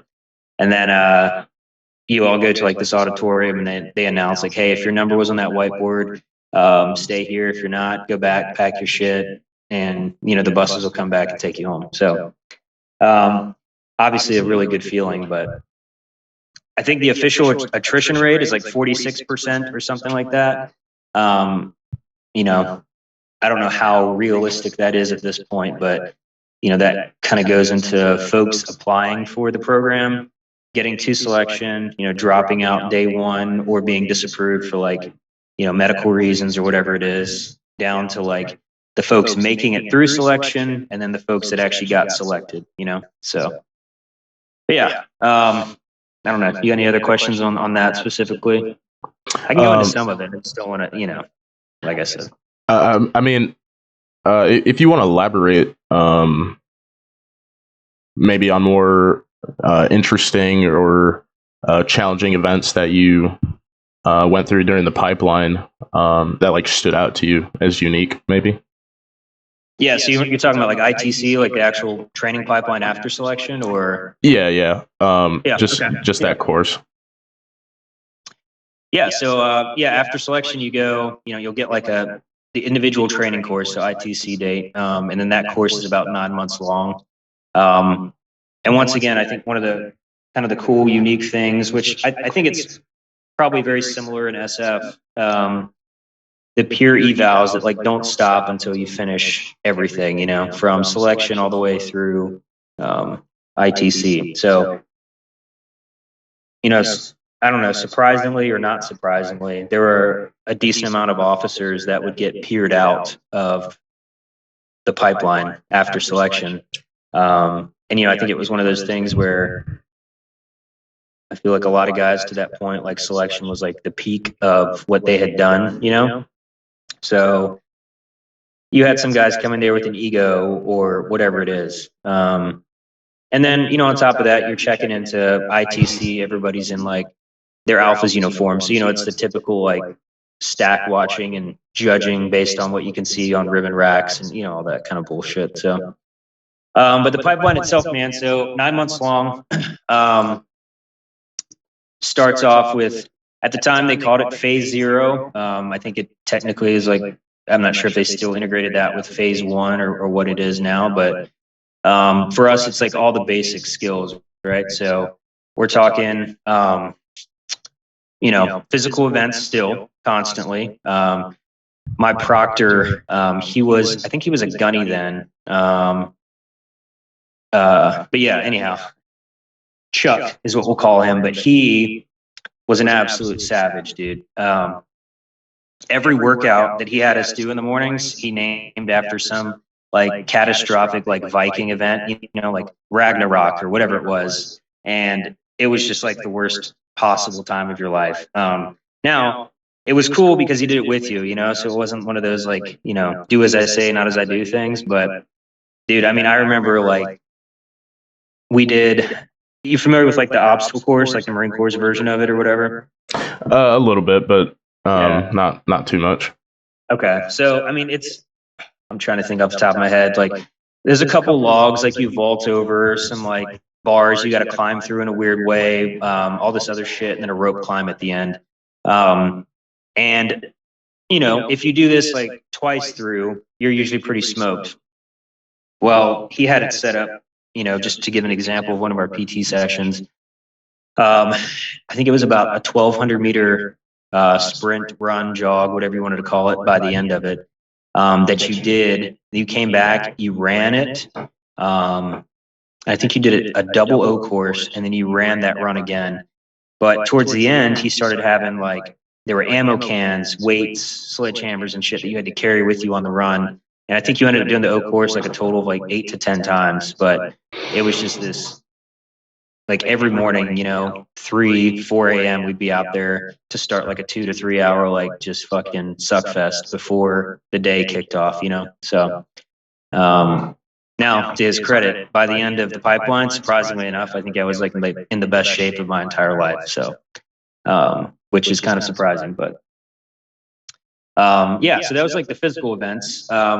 During the first phases, you know, we did a lot of stuff like land nav, like basic patrolling, you know, SEER, all that kind of stuff, you know, basic medical stuff, T-Tri-C shit, some mission planning stuff, learning about, you know, the different communication equipment we have, and, you know, just like small unit tactics stuff, you know, which kind of like bled right into phase 2. So that first phase is, I want to say off the top of my head, like maybe 2 months, if something like that. And then the way it was set up for us at the end of that phase, you go through what they call Raider Spirit.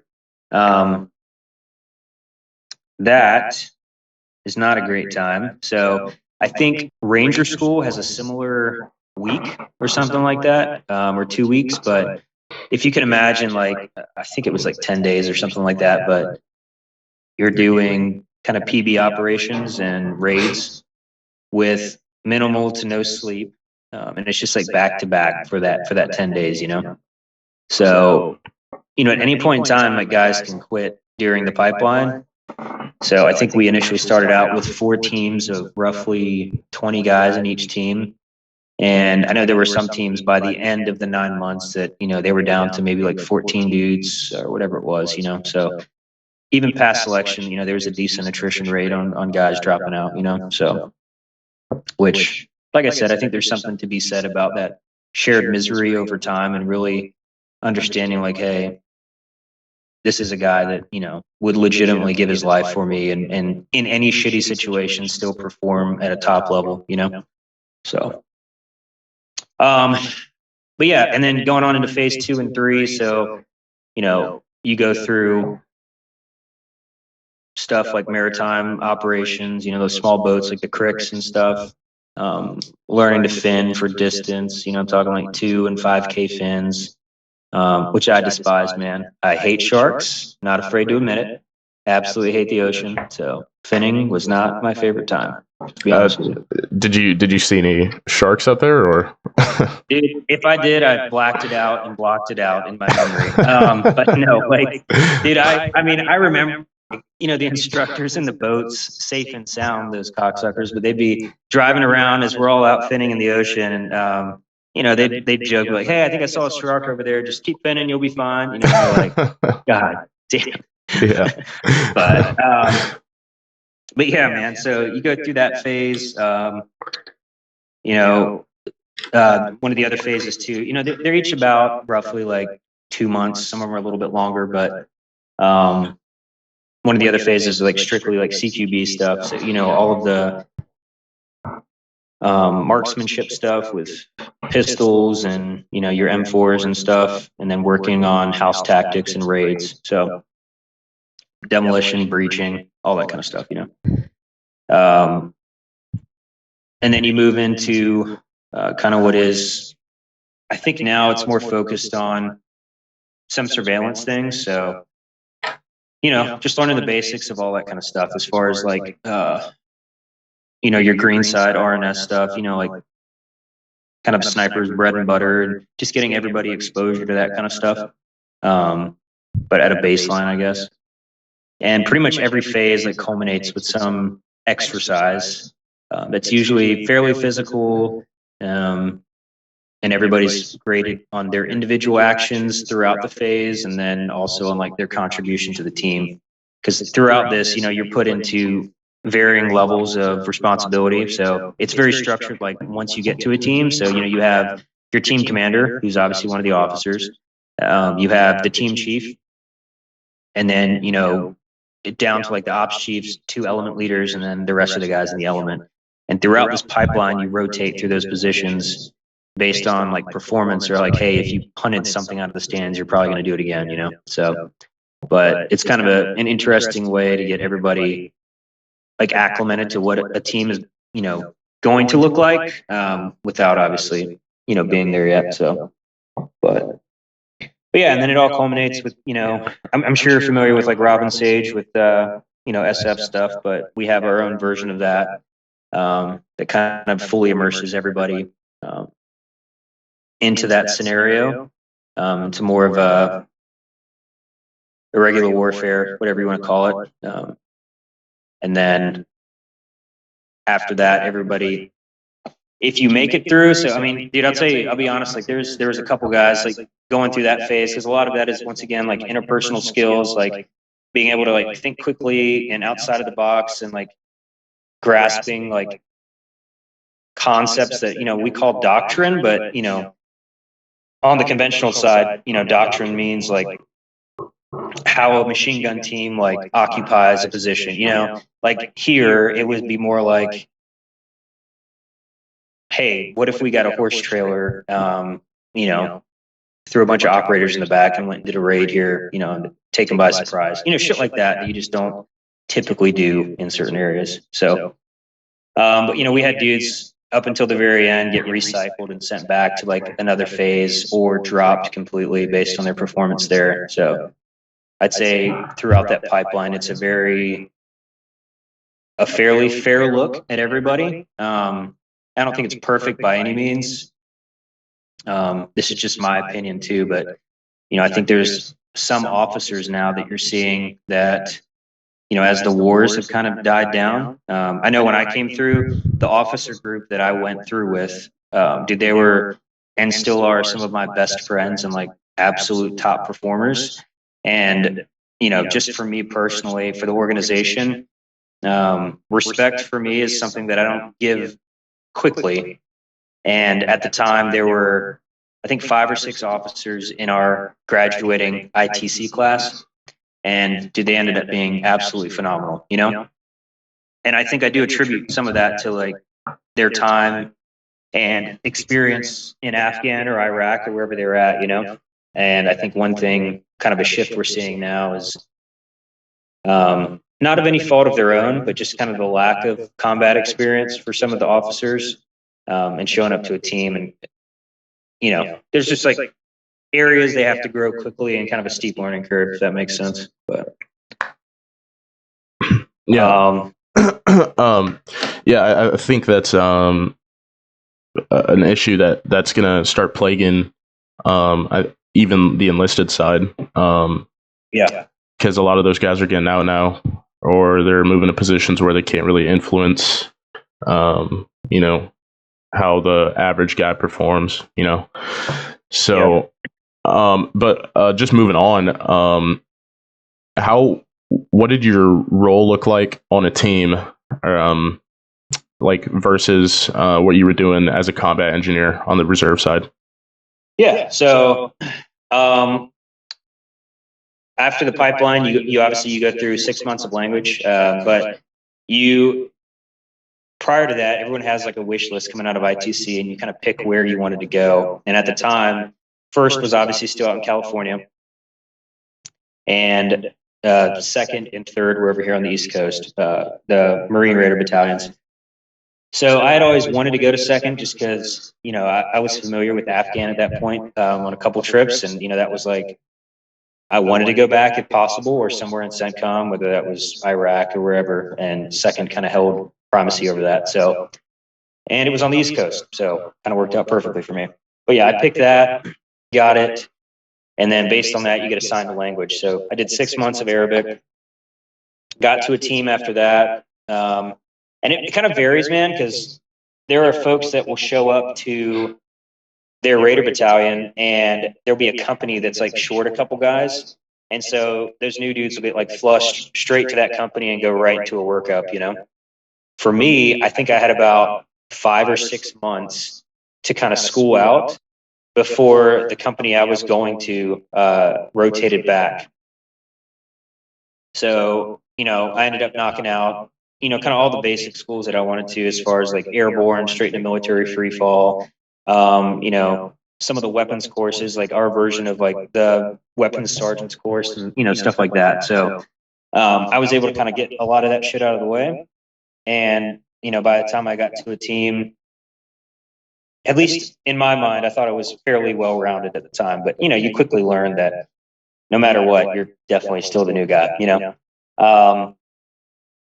I think one of the unique things about MARSOC, in my mind, instead of like the street to fleet where you're dealing with, you know, some really young folks, like, you know, 18, 19, 20-year-olds, now you know, like your average age, you're talking like 24 to 26-year-olds, with a lot of the senior guys being in their like early 30s to like mid 30s, you know? So, and on an actual team now, you're talking about the most junior guy as a pretty senior E5, if not a junior E6, all the way up to like E8s on the team, where it ends up being the team commander more times than not is like the most junior dude on the team, you know? So I think it's kind of a unique thing for MARSOC, but you definitely get like a lot of experience from previous jobs, and kind of just life experiences, you know? So, but when I got to a team, I remember checking in, you know, once again, just kind of unknown what it was going to look like, but your standard team room with all the lockers and everything, you know, kind of what everyone thinks about. But, you know, we rolled right into starting the workup. For us, what that looks like, man, is like, hey, they were like, hey, you're going to be an assistant element leader. And it wasn't by any means of like any merit I had going into that, I don't think, but I was a more senior, I think I was a staff sergeant at the time. So an E6 already. And, you know, I think I'd been around the Marine Corps a little bit longer than the rest of the new guys that were checking in then. So, you know, for whatever reason, that's the spot I got put into. In my opinion, it's a made up billet, and it's literally there in case the element leader, for some reason, is gone or, you know, needs like a solid replacement to run the element. And to kind of talk through that, like the way a team is structured, you've got your team commander, a team chief is usually like an E7 or an E8. Then an ops chief who's usually an E7. Two element leaders, they're typically staff sergeants.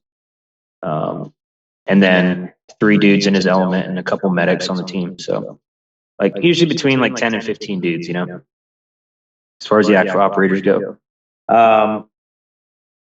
So like you can understand that structure, and you know, there's the whole, I think I got lucky. Like I said, I've always been really bad at, accepting to be like treated as the new guy in like a negative way. You know what I'm saying? Like, you know, you hear like the nightmare stories of like getting treated like a boot and just like the shit hazed out of you and all that. Like, I think I was old enough and that wasn't going to happen, you know? And thankfully I lucked out. I had an element leader who wasn't like that at all anyhow. So, he was very open to the fact that he didn't know everything. And, you know, I think in his mind, like crushing those of us that were new to the team's like ideas and, you know, what we had to offer was probably going to be more detrimental to the team than if he included us in the planning processes and treated us like adults, you know, which I think for the most part, everyone was. So yeah, man, I had a pretty good experience on that first team, you know, a workup, you know, I think for that first one, typically the cycle for a typical team like that is like 12 to 18 months, depending where you jump in at. But, you know, you go through all of every weapon system that MARSOC has, you know, working through that, small unit tactics, you know, all of the DA stuff, any of the special shit. So, you know, I was on a jump team for like 4 years or whatever it was. So we went through, you know, all the level 1 insert workup stuff.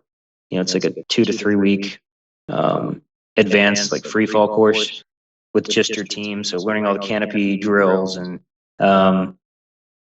you know, just working to insert essentially, you know, unknown, unlit DZs, all that stuff. So, which is a good time for sure.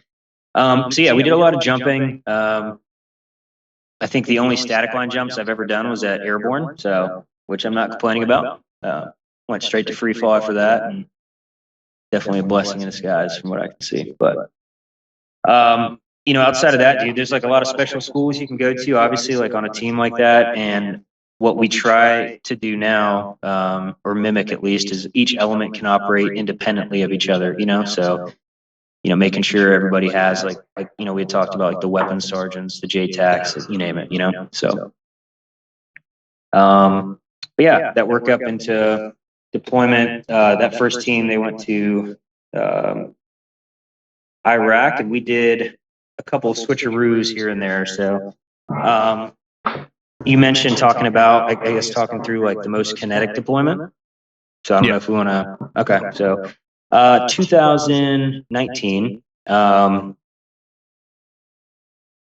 one of the team commanders that I went through the pipeline with, we kind of had to do some trading around. It's kind of funny how it works, man. Like, one team needs this specific person with this specific skill set. So then they go to another team and you start doing like this NFL draft, essentially, like, hey, who can we trade around that'll be good for each team, So whether I was lucky or not is whatever. One of the skill sets I had, they needed on the team that was punching out to Afghan. And so I went over there, and dude, outside of the team commander, I knew absolutely nobody. So if you can imagine, maybe 3 or 4 weeks before they were supposed to leave and deploy, I'm like thrown into this team. So I think that was definitely difficult, going from dudes that I knew and like a totally different area, AO, everything, straight into like, hey, you're going to Afghan again. And I don't think I handled that well initially. I think I'm man enough to say that I was very hostile to that team up front, just because I didn't know them super well. And but it was definitely a blessing in disguise, man, as far as the deployment. Probably one of the coolest deployments I've ever been on, ever will be on. So just to backtrack a little bit, yep. When you got onto your first team, what year was that? So it'd have been the end of 2017, I guess. Okay. And then that first deployment that you went on as a Raider, where was that to? So yeah, leading into literally the first team went into Iraq, and then I ended up bouncing over to Afghan with this second team. So they pretty much handled most of everything there. But yeah, the majority of 2019 was spent trading out with them and then going into Afghan with this team. So that really and truly was like the first deployment for me with MARSOC. So okay. And then yep. I know that you did a deployment to Africa. What did that look like? Yeah. So, did you want to talk at all about the Afghan one, or are you just going straight to? I mean, we could go chronologically, whichever. Okay. Yeah. So we'll do Afghan first if that works for you. Okay. All right.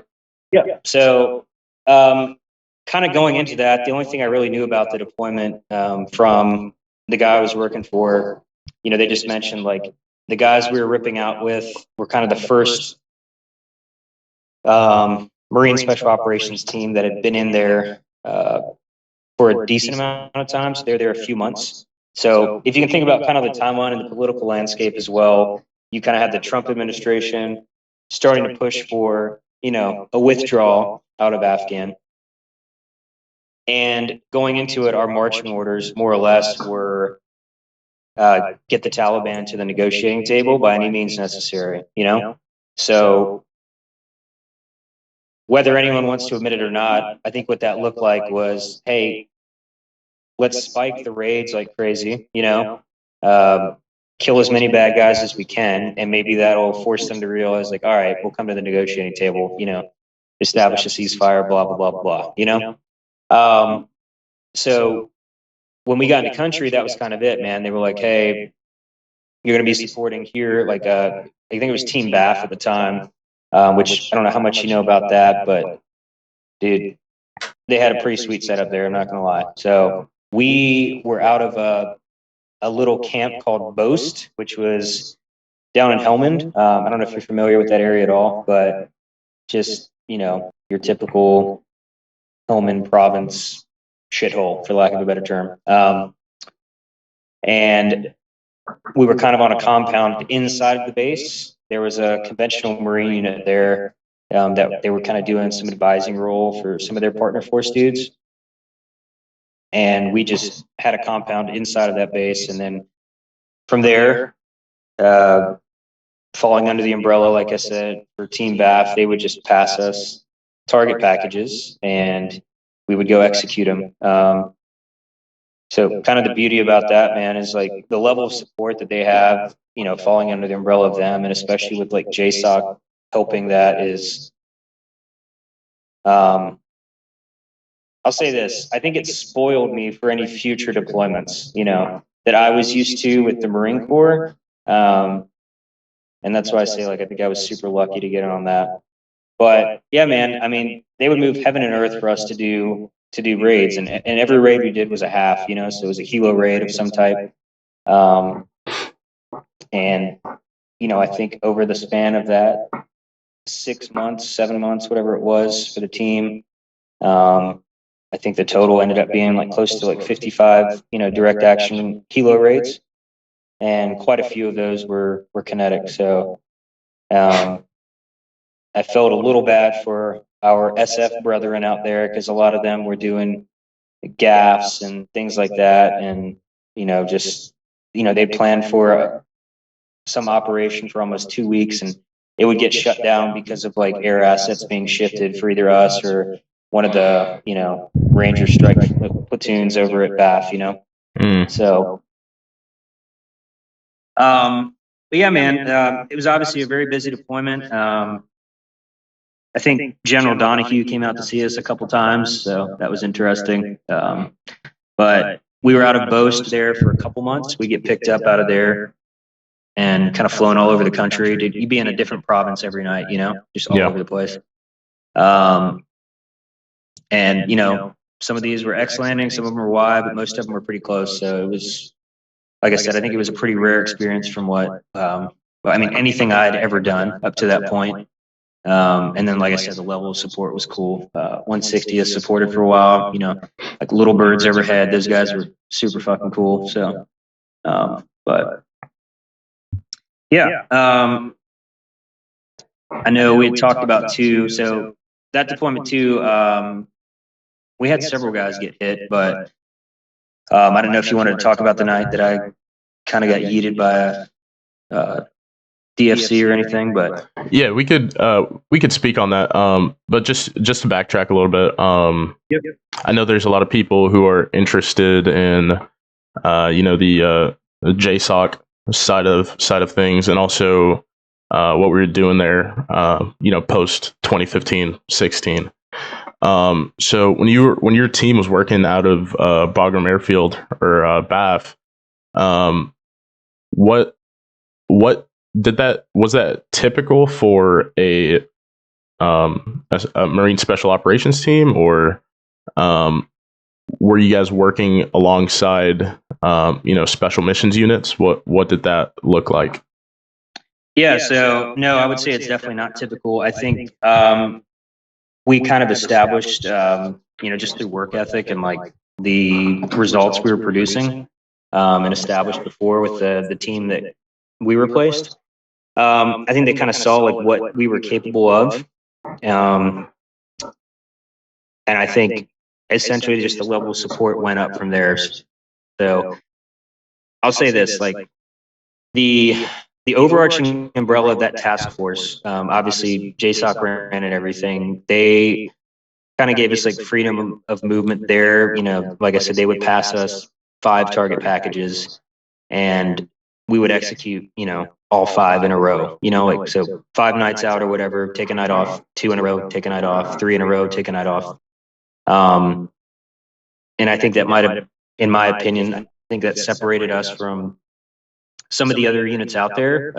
Just the amount of work we were taking on, without complaint. You know, we go live at some random base for 2 weeks and get picked up by helos, you know, I don't know, 4 or 5 nights in a row, and then fly back, take a night off, repack, and then go do it again somewhere else, you know? So, we did a couple joint raids with a few of those folks, but I mean, really and truly, man, like most of the time it was like, you know, the 160th supporting us with whatever they had to offer. We did a couple, one raid I can remember with, you know, Team BAF strike force.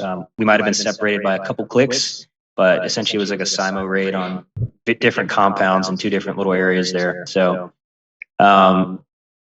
we never like, I can't remember a time when we were like in joint planning with them, you know, they just understood like, hey, these guys are going to be good. We'll give them this target package. We'll hit here. And so the level of support was just phenomenal. You know, we had, you know, like the surgical response teams that would fly out with us quite a bit.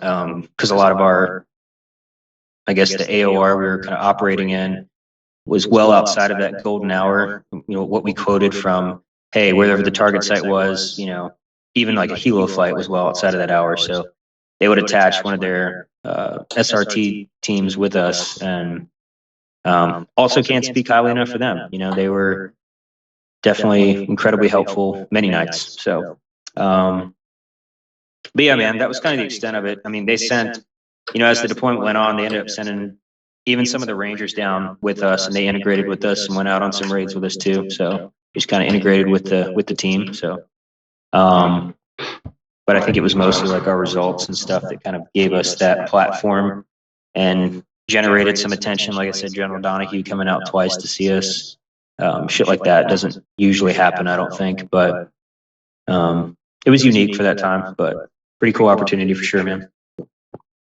All right. So I'm not sure if I'm mixing up deployments, but was this deployment to Afghanistan the one where you were working in coordination with Afghan units, or?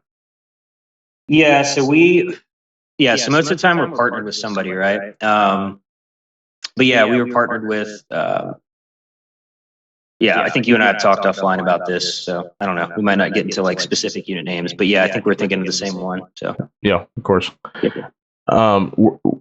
Did they like you said? I don't want to get into any specifics, but when you guys were running with that program, were those Afghans like viable to the missions that you were carrying out, or were they just kind of dead weight? Or, dude, I'm gonna be honest, man. They were, in my mind at least, probably, I don't know, some of the best partner guys we could have been with. When it came to here's a good example. We showed up, and I remember us, we wanted to do like rehearsals, on-off drills with them, like working through the processes of like our first raid. And I remember one of their commanders, through one of our linguists, was like, "Why are we practicing getting on a helicopter? Do you guys not know how to do this?" And our response was like, "Oh, sorry, we just like to rehearse things like this and make sure everyone's on the same page." And they were like, "Yeah, we've been doing this for 15 years. Like, we know what we're doing, so we'll just show up to the raids from here on out." And dude, truly, that was the last time we ever did a single rehearsal with them. They would literally just show up the day of the raid. We would talk over a very basic plan. The birds would land, and we'd jump on the birds.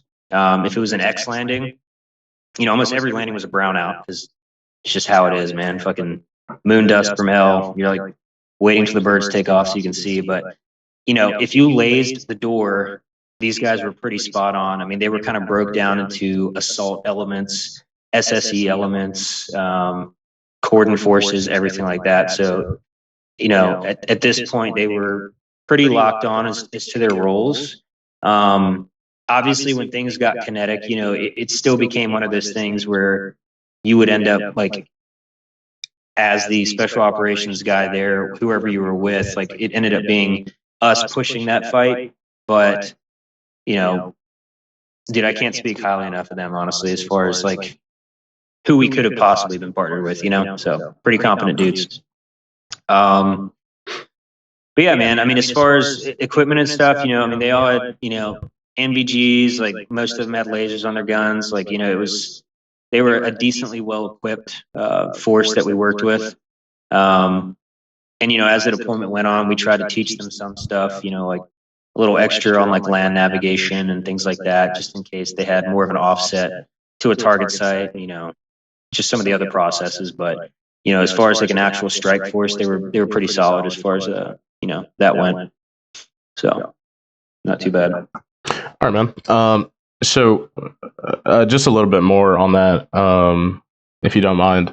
So did the political atmosphere affect how you guys were, carrying out that mission alongside those Afghan partners, or were you just unhindered in what you were doing? I think the sentiment on our side was, we kind of knew what our marching orders were. So, every mission we went out, like with the understanding, like, hey, if these were in fact the Taliban and it got kinetic, like, capture, kill, right? Like, that's just the nature of the beast there. I don't think that we really felt the kind of the strain of that as maybe you would have in like areas like Kabul or somewhere else, you know, because most of the areas we're operating in were pretty rural. And obviously everything's at night, right? So, you know, we didn't feel anything really too much on the Afghan side. Like, and, you know, 9 times out of 10, you could tell pretty quick, like, you know, if this was a hostile area or not. So it didn't really matter. You know, all that went out of the window. I think on the political side from like the US's perspective, and, you know, I'm not going to speak to that or for MARSOC or anyone like that, first off, but you know, just my perspective on it, I think it was more of us just there with our marching orders of like, hey, target packages, execute them, you know, and do it well. And that was it. And, you know, it was more of just the job and like the guys you were with, just trying to take care of everybody and do your job well. So I think that's more what we felt. All right. So, I mean, we could move into the mission that you got injured on, if you'd like, and then just speak on, you know, how you got treated, and then how overall that influenced, you know, your survival. Yeah, absolutely, man. Yeah. So one thing I'll say leading up to that, we obviously, you know, the 18 Delta program for SF, but you know, our SARCs, as we call them, but Special Amphibious Reconnaissance Corpsmen, they are primarily corpsmen out of the Navy, and then they go through the basic reconnaissance pipeline and all of that stuff, and then they go through SOC and Med. So essentially, you know, 18 Deltas, but on our side, if that makes sense. But yeah, these guys are, for the most part, especially the senior ones, just phenomenal, man. I cannot speak highly enough of them and their abilities when it comes to point of care on the X, and then even some prolonged field care stuff. Some of the programs too, like, you know, we talk about special schools, is like, you know, a couple of us had gone through SOFAC, which is, you know, kind of the 0 to hero EMT course that they put on there at Fort Bragg, or whatever it's renamed to now. But, you know, so a lot of guys had pretty, I would say, like more extensive medical experience than, you know, on average. So then that night in particular, from what I remember, you know, we were doing a half into some area. I think the intel reporting was there was a potential prison with, you know, the Taliban had captured like some folks or something like that. So, you know, we were just going there to check it out, made a couple compounds of interest that we were going to go look for, and a couple name dudes we were looking at. So, we always ran split elements. So we're talking now, you know, you have like half the force, still like, you know, I want to say like 15 or 20 of the partner dudes with like your element of like 5 or 6 raiders plus your SARC, you know, so decent amount of dudes, you know, on each bird. But, you know, you were always, I'd say we tried to stay within a kilometer or 2 of each other just in case we had to support. But for the most part, like I said, we could run independent of each other. So like, for instance, like we talk about like backgrounds and how I think it helps, like MARSOC's program. Just my experience in Afghan before as a combat engineer a couple times, and like all the weapons and IED reduction. Dude, we found an absurd amount of ordnance and stuff. Like I can remember one night, I'm sorry, I'm going on a tangent, but I gotta say this before I forget it. One night we went to this one compound, and it wasn't a kinetic night by any means, but we called it the castle. And dude, there was probably, I couldn't even tell you, man, like tens of thousands of rounds, first off, from everything like 7.62 to like various mortar rounds, like probably 150 DFC cases made, pressure plates, rifles, landmines, grenades, like an entire communication setup, like old MVGs, like the PVS-7s, you know, like literally like a controlled, like a C2 position for the Taliban there, you know. But we would find places like that, and when we were separated far enough, you know, I would like, with obviously the help of the guys on the team, but we would stack everything up and we build a charge and then reduce it, you know. So it just kind of came full circle about, you know, like I said, experiences beforehand, like really helping you out on a team like that. Yeah, it took me back quite a few times where I'd be stacking up mortar rounds in a certain way to make sure everything reduced right, you know, so kind of a cool experience. But anyhow, that night in particular, we get off the bird and we start moving through the tree line, this field towards like our target building. And dude, to this day, I don't know for a fact, but you know how there's like spotters and shit in a lot of these countries that'll just be like hanging out, you know, in their houses or in the tree line. They don't have weapons, but you know they're a spotter. You know what I'm talking about? Yeah, usually like with a cell phone or something. Yep. So as we move out of this first field, I think it was myself and the SARC that were kind of off to the back side of the patrol. And we see this dude in the tree line just like squatting down. And we like call him out. And he's like, no, I'm just here. Like, I can't remember what his excuse was. Probably farming or something. Who the fuck knows, you know? But it's like 2 a.m. So let's be real here, you know, or 1 a.m, whatever it was. But, you know, we had probably another kilometer or so to go to the target building. So we're like, all right, we're just going to keep going. And, you know, like I said, hindsight is what it was, but I feel like we probably should have wrapped him up at least and took him with us, but we didn't. Kept going. And dude, there was always like telltale signs it was going to be kind of a busy night. Either the JTAC was getting busy kind of on our infill, or I'd say within 15, 20 minutes, you know, there would be some type of event, right? Well, I think we're 15, 20 minutes into this patrol. We're kind of getting close to the compound we were going to, and you just hear that, you know, like thumping sound. So I don't know, man, 203, 60s, who knows what it was, but someone somewhere started lobbing like some IDF rounds toward us. We couldn't really get a fix on them, so we just continued. We get to the compound that we were initially going to, and you know that IDF had slacked off. So we go through, enter the structure, and dude, this prison, it's literally a mud hut with like a little fucking padlock on the door, you know. Not a prison, but whatever, it's fine. Yeah. You know, there's a couple dudes like locked up in there that they said the Taliban locked them up. I don't know, who knows, man. So we're working through that compound. You know, at any given time we have like 6 linguists attached to us, so they're like talking to all the folks. I think I've talked to you before about this, but you know, we had the CST with us as well, so you know, she's talking to the women and kids with one of the linguists trying to get information. So just kind of going through our process, right? We worked through that first compound. We're like, all right, let's go hit the second spot, see what's up there. So my memory serves me right.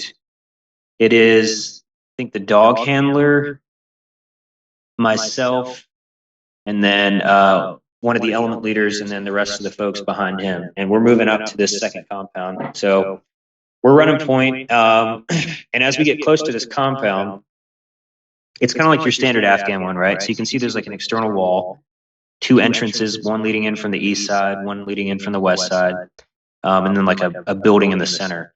The odd thing was, as we were moving up to it, the Taliban had gotten really good at building like tunnel systems, you know, so ingress and egress to like villages and like their compounds where they were living, and just crazy tunnel systems, man. And they would always like end in some sort of defensive fighting position. So really like an underground bunker with like 3 gun ports, you know. So we're moving up to this entrance, and you know, I distinctly remember it just like felt off, you know.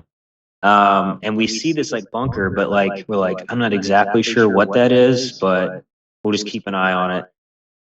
Dude, I bet we were, I don't know, maybe 10, 15 meters away from the entrance to the compound and where that bunker was set up, and an AK just pops out of one of the gun ports and starts dumping rounds at us.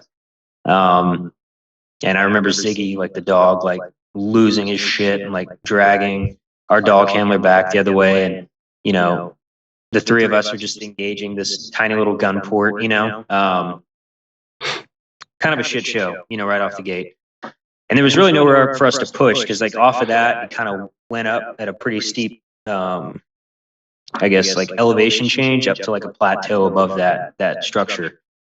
And the entrance to that one was just completely smooth moon dust. And I told Joe, I was like, dude, I don't think we should roll to this. Let's go to the other side. So this guy is still shooting out of this gun port occasionally. So we move everyone pretty much up to the top of that plateau. And one of my other buddies, he always carried a ball. So, you know, anytime there was I guess, positive identification on someone like that in a clearly hostile only structure, we would try to answer the call with a rocket, you know, that usually quieted things down pretty rapidly. But so we go down, lays the building, make sure he knows which one, you know, where this guy was at. He shoots a law into it.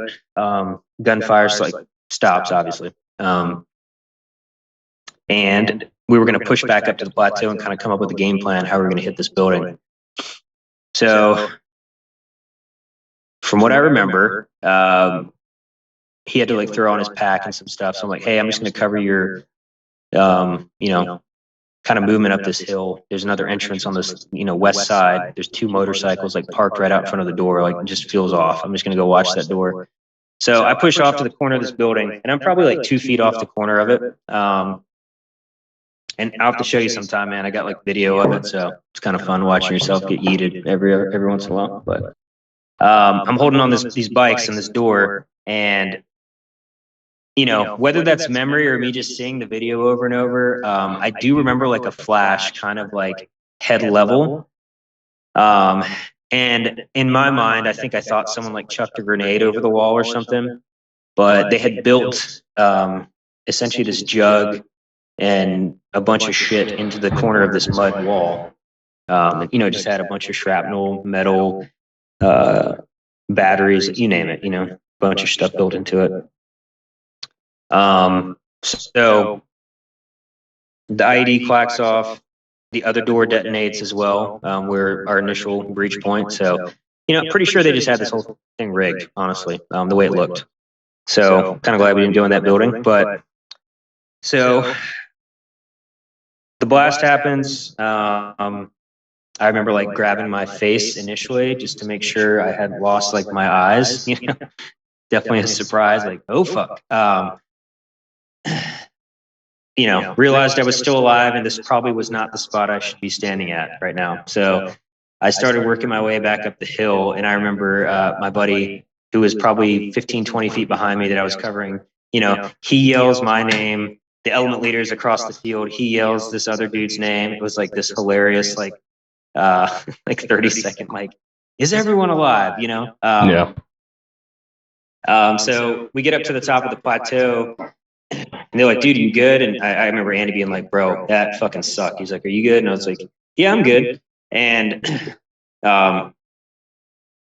things I will never admit in public or deny until I die. You know, everyone is like in their best physical shape on these deployments. You know what I'm talking about? Yeah, I was working. Yeah, always working, but you know, you cheat where you can and you feel great and you're superhuman, and you should. I think everyone should cheat more. I think you should be the best at what you can be. So I was feeling very superhuman at the time, and I credit that personally to like the night's events and at least being able to walk out of that one. But no, like, dude, maybe 2 minutes later, the element leader at the time came running up and he's like, hey, dude, you good? And I was like, yeah, I think I'm fine. And then things started pinching, you know, in certain areas. And I was like, oh, fuck. I was like, maybe I'm okay. And dude, I'll never forget. He grabs my arm, my left arm, and his thumb like goes into a hole in my arm, you know. And I just remember being like, oh, fuck, that hurts, you know. And he's like, dude, you're like covered in blood, you know. So like, I think for the most part, dude, like the next probably hour probably was a blur. But from what I can remember, man, like just the dudes were like super calm, man, like across the board. Like the SARC, he had to come from, you know, a few hundred meters away. But by the time he got up there, we're trying to walk out of this field just to get far enough away from this building that they could drop it, you know, because there was still hostile activity going on, but they clearly had prepped both doorways, so we weren't going to push dudes in there, you know. So they made the call to drop the building. We just had to get far enough away, you know. So we get to the end of this field, I can remember sitting down, and you know, that's when everything really started hurting, and I was like, dude, and I don't want to get too crude on here, but I distinctly remember something down around the groin area starting to pinch. And I remember my Sark, I looked at him and was like, Eric, I need you to check out this area. Not to use words, but I was like, listen, if it's gone, put a bullet in my head. Like, I'm not coming back. But, dude, shout out to Ronin Tactics. Their belts, I don't know if you've looked at many of their belts, but, you know, I always rock like the Ronin belt. Yeah. Their belt buckle, I have to send you a picture of it, but a piece of shrapnel hit that and probably went halfway through it. So whatever hit it was like a massive piece of metal. But dude, they had to cut my belt off of me. But if that would not have been there, dude, I'm confident whatever that would have, like whatever it would have gone like straight through my waist, severed like everything in there. So, but dude, Ronin was the shit, man. I sent him an email and they sent me all brand new gear like 2 weeks later. So pretty cool. Yeah, I've seen the picture of the frag that hit your belt buckle. So nice. That's just amazing, like a testament to what's available now, you know. Yeah, dude, I agree. But yeah, so anyhow, Eric starts working me over and like checking everything out. You know, everything's still there, thank God. Just holes everywhere. And you know, they're like, once he starts checking everything out, he's like, "Hey, we're gonna get you on a litter, move you out of here." I'm like, "No, I think I'll be good to walk out of here." And we had probably, I don't know, 800-900 meters to like the nearest LZ that we had planned out. But yeah, you know, he cut everything off my body, which like I said, to this day, it's kind of cool. I still have, we threw all of my shit inside of my little bag that I carry. And, dude, I threw like our little beaver tail in the back of an Alice ruck. And just FYI, in the future, if you're ever in a weird war, that's like the best kit combo of all time, you know, this tiny little beaver tail backpack on an Alice frame. Perfect. So, but so we throw everything in there. So it's just me and boxers, and I think I had my plates on, and I've got like a little fentanyl lollipop in my mouth, just high as fuck, in the middle of Afghan, in the middle of the night, like all bandaged up, and we got to walk like 800 meters. So, you know, the adrenaline's pumping through your body. You're like, you know, all hyped up from this event, and I don't know, man, a couple hundred meters in, I was like, dude, this sucks. You know, like it was getting really hard to walk. And I think the team chief at the time, unfortunately, him and I kind of had a falling out. But one of the times he was incredibly gracious to me. The 160th was supporting that night, and I remember him reaching out to the team commander. He's like, "Hey, tell them they're going to land in this field like 200 meters away."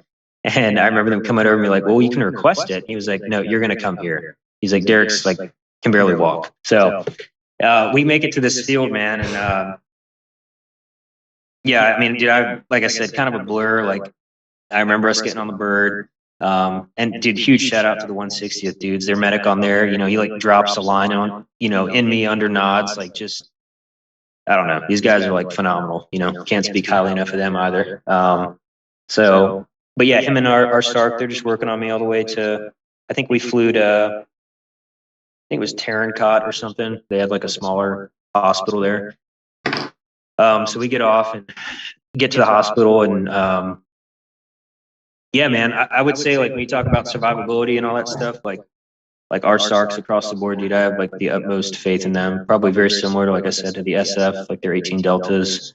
A lot of the guys that are senior and more experienced, dude, like they're just, yeah, I can't speak highly enough of like their trauma training and the ability to like keep folks alive, stable, comfortable until they get to like a no shit hospital, you know? So, the only thing I'll say, the only thing I wish would have happened differently, when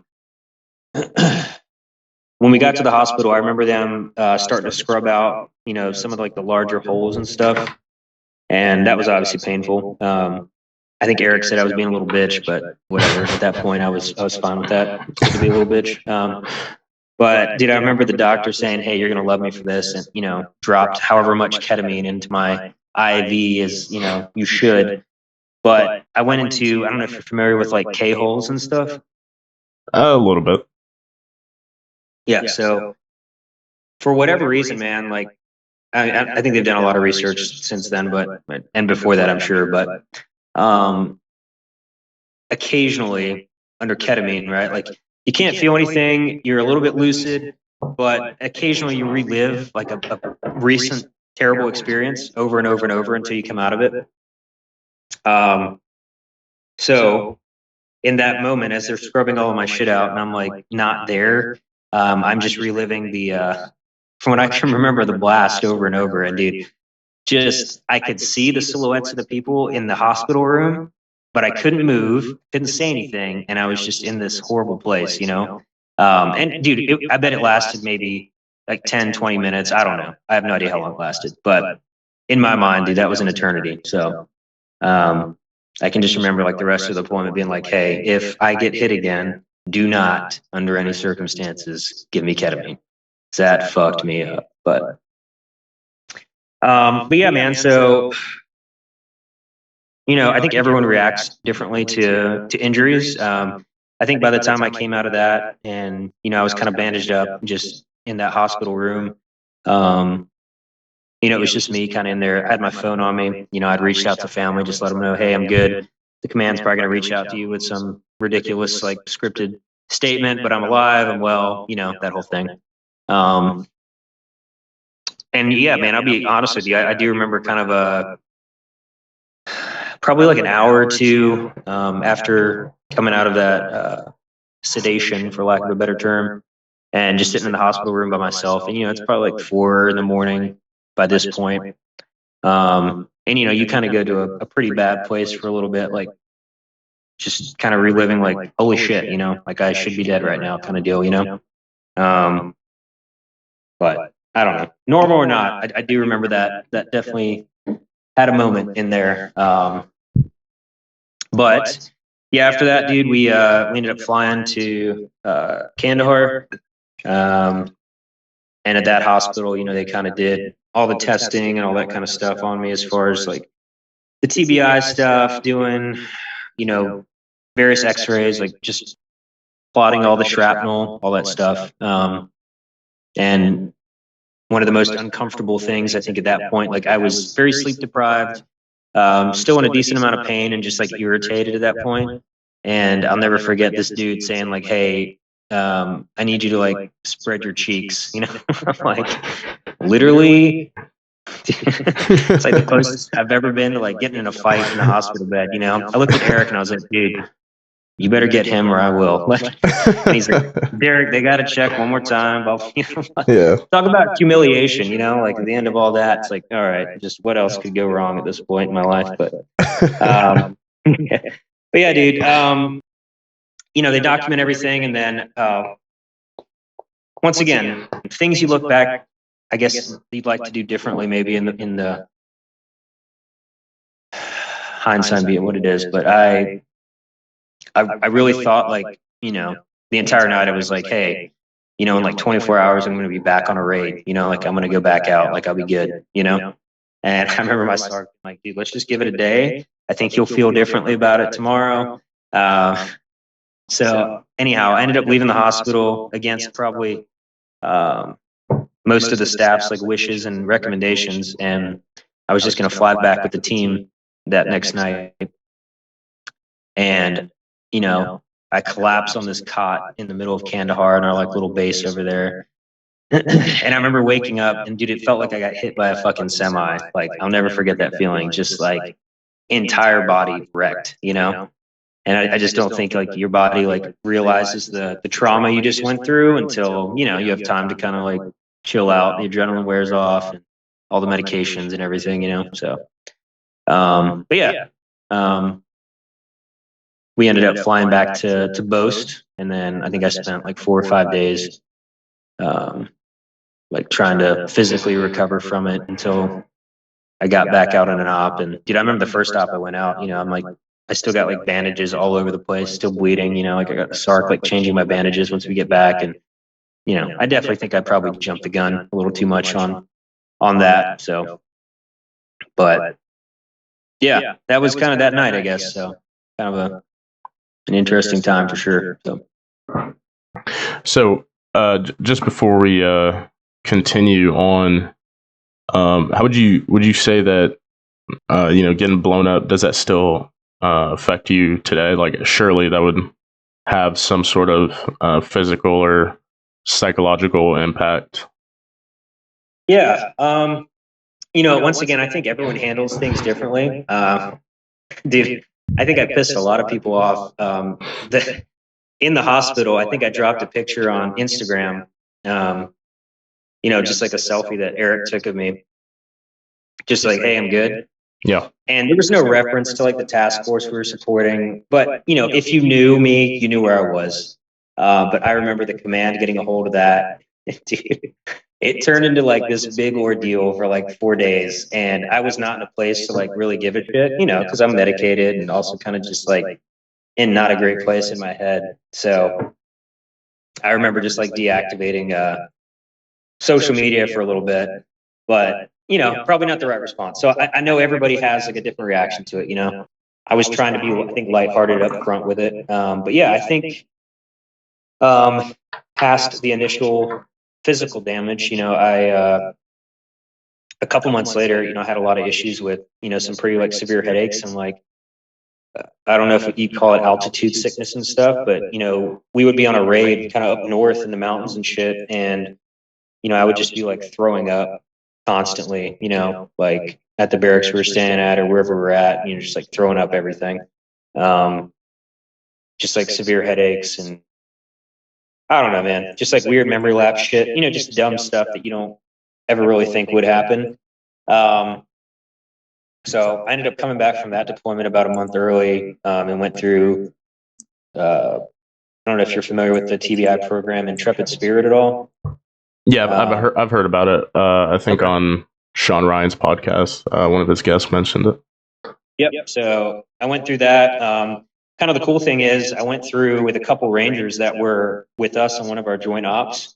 That was kind of a shitty night for them. We had a pretty good raid, and then they had a couple SFES, I guess, folks inside of a building, and they went to breach a wall, and the wall, like, essentially, like, sympathetic detonation dropped on the stack that was there.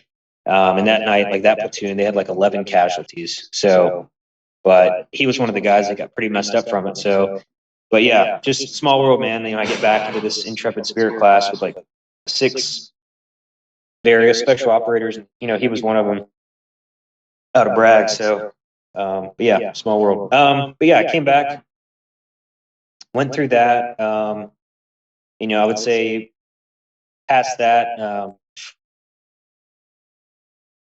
never officially diagnosed with seizures for the purposes of staying in the military, obviously, but definitely had to deal with some, we'll just call it like sleep disorder things, undiagnosed convulsions, things like that. And yeah, that happened for a little while. I was on medication for that for a while. And dude, there was a time for sure when I thought about calling it and getting out, but the team that rotated back after that one too, a lot of those guys were like close friends, and we had a chance to go back, and that factored into my choice of re-enlisting and staying again, doing another term with MARSOC. So inevitably that's what happened. Like I said, I think looking back, slightly older and slightly more mature Derek probably should have like looked into more of the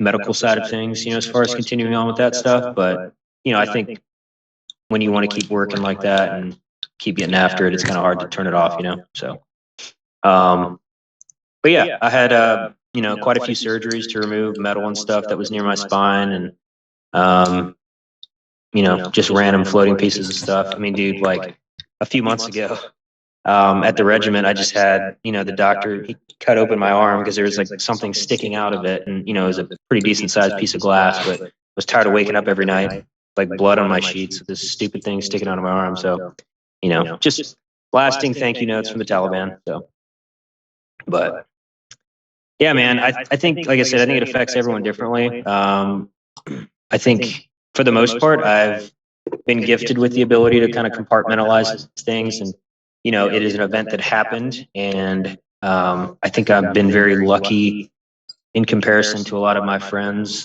in MARSOC, and then even combat engineers, because I've got a lot of buddies that lost a lot of limbs, and their lives are forever altered by a lot of IEDs and stuff. So I think from my perspective, definitely not the greatest time, and dealt with a lot of shit afterwards, but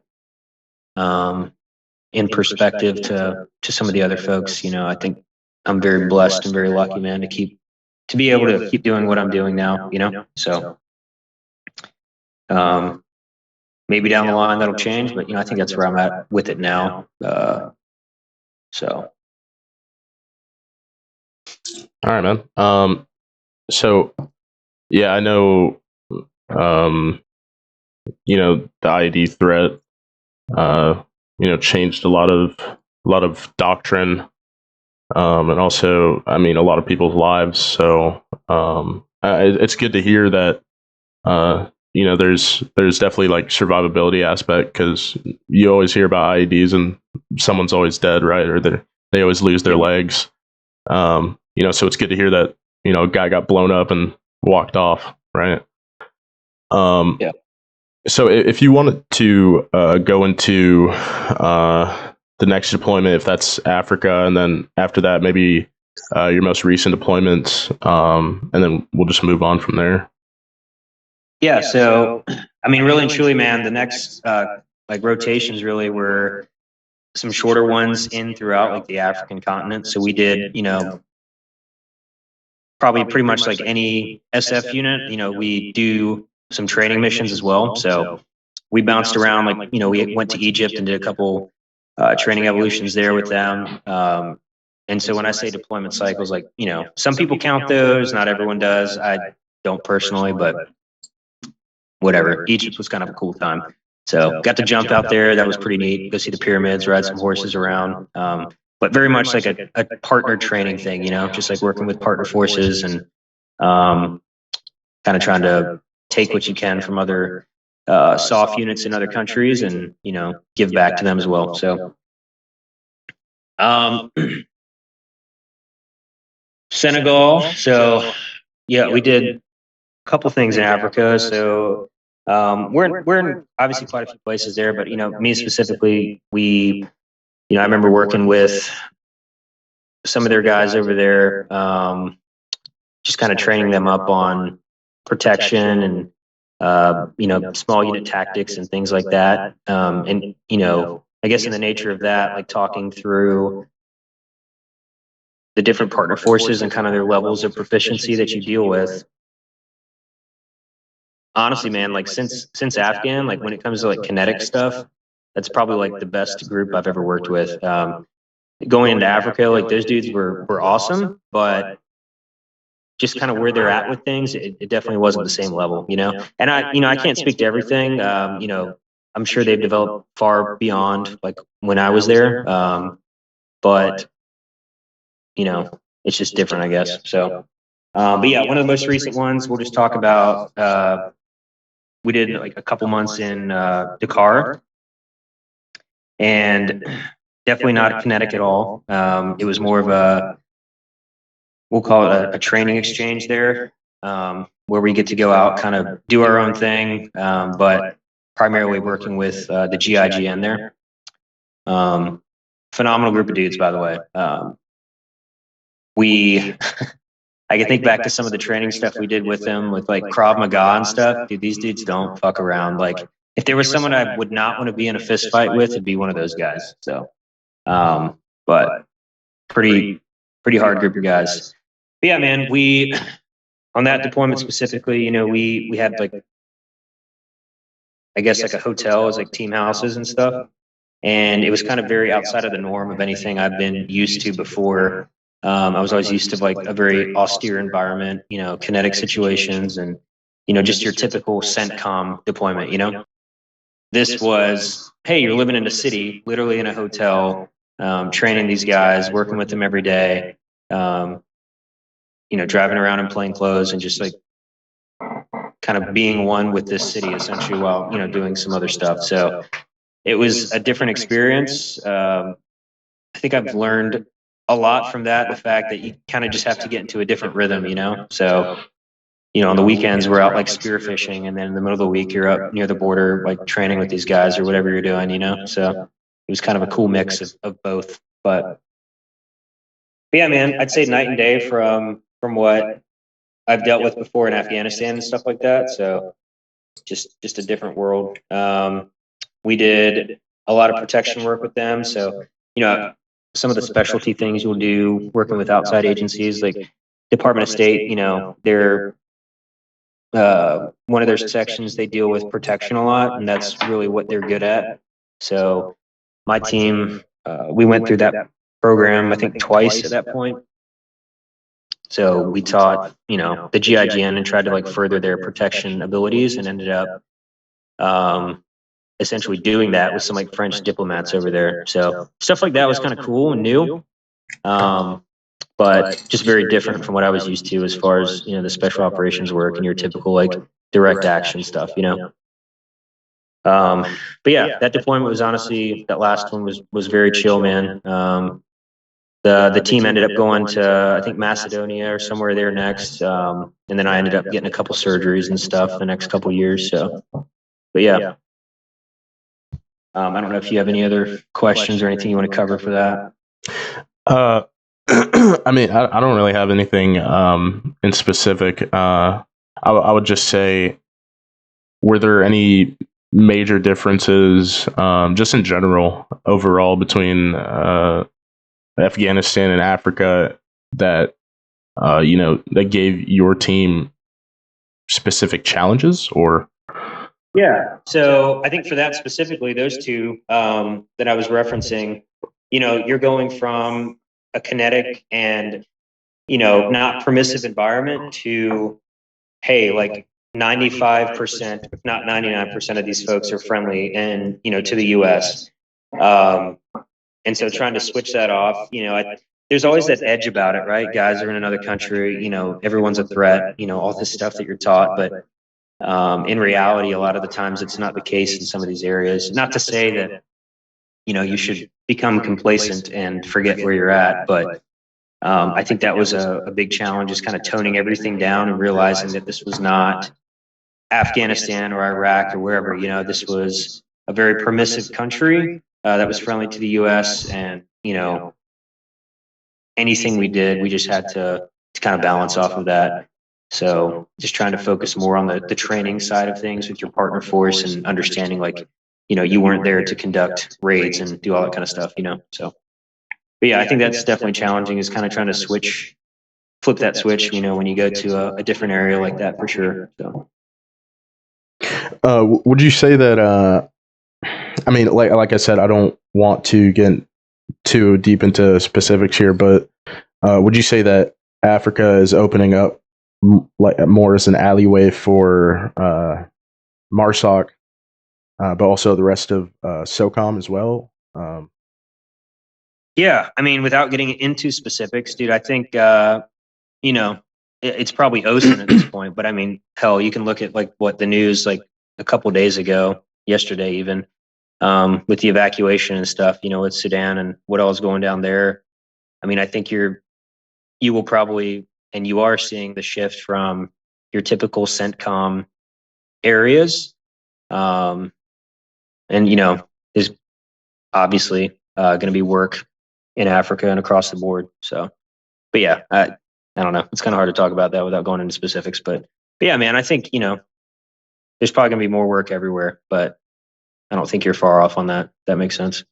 Yeah, of course. So if you just want to go into your more recent career, you know, wrapping up those deployments, and then after that, as deep as you want to go. Yeah, man. Yeah, I think outside of all those, man, like really and truly, we can talk through some of the surgeries and what those years look like. But I mean, dude, there was probably a solid year and a half, 2 years where it was just like, even down to like last year, man, like, you know, just getting like shrapnel removed or repairing like torn ligaments and like random stuff that kind of built up over the years. You know, I think I'm sitting at 14 and a half years now in the Marine Corps, and like about 8 with MARSOC. So it's like, just the, if you can imagine, just like the wear and tear, from being on a jump team. And, I'd like to say every landing was perfect. I have scorpioned the shit out of myself into the ground with a mission ruck. So not every landing was perfect, but, you know how that goes. So, but yeah, man, I'll say current position. So right now I basically create these certification exercises. So I try to create like a realistic deployment scenario in some random state.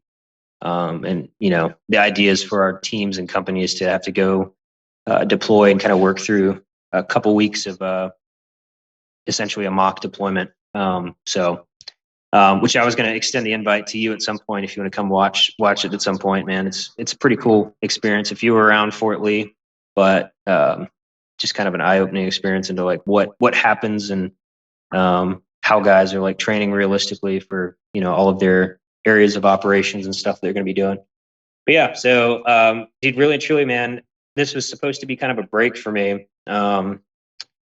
Typically after some team time and injuries or whatever it is, you rotate either to the schoolhouse and train, like the new guys coming through the pipeline. So ITC and then the enabler side of things, or we stood up the Raider Training and Education Group at the regiment.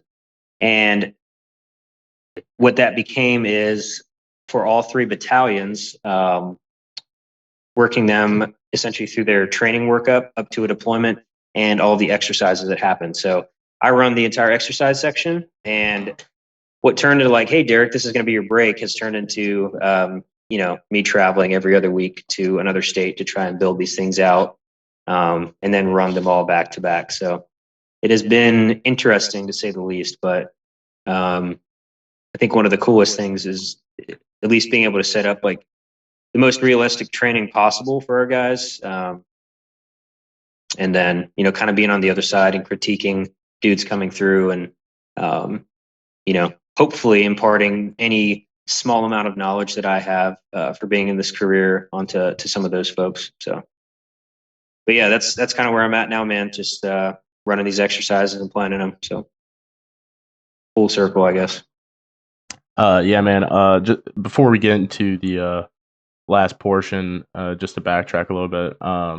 Yeah, I mean, if you're ever doing anything out on the West Coast, like California, Arizona area, I mean, I'd love to come down, but we can keep that for another time.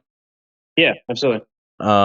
So I'm not too sure where to start to get into this last portion, but maybe I would begin with what is your overall outlook on your service, and then what would you say to people out there that want to follow your same career path?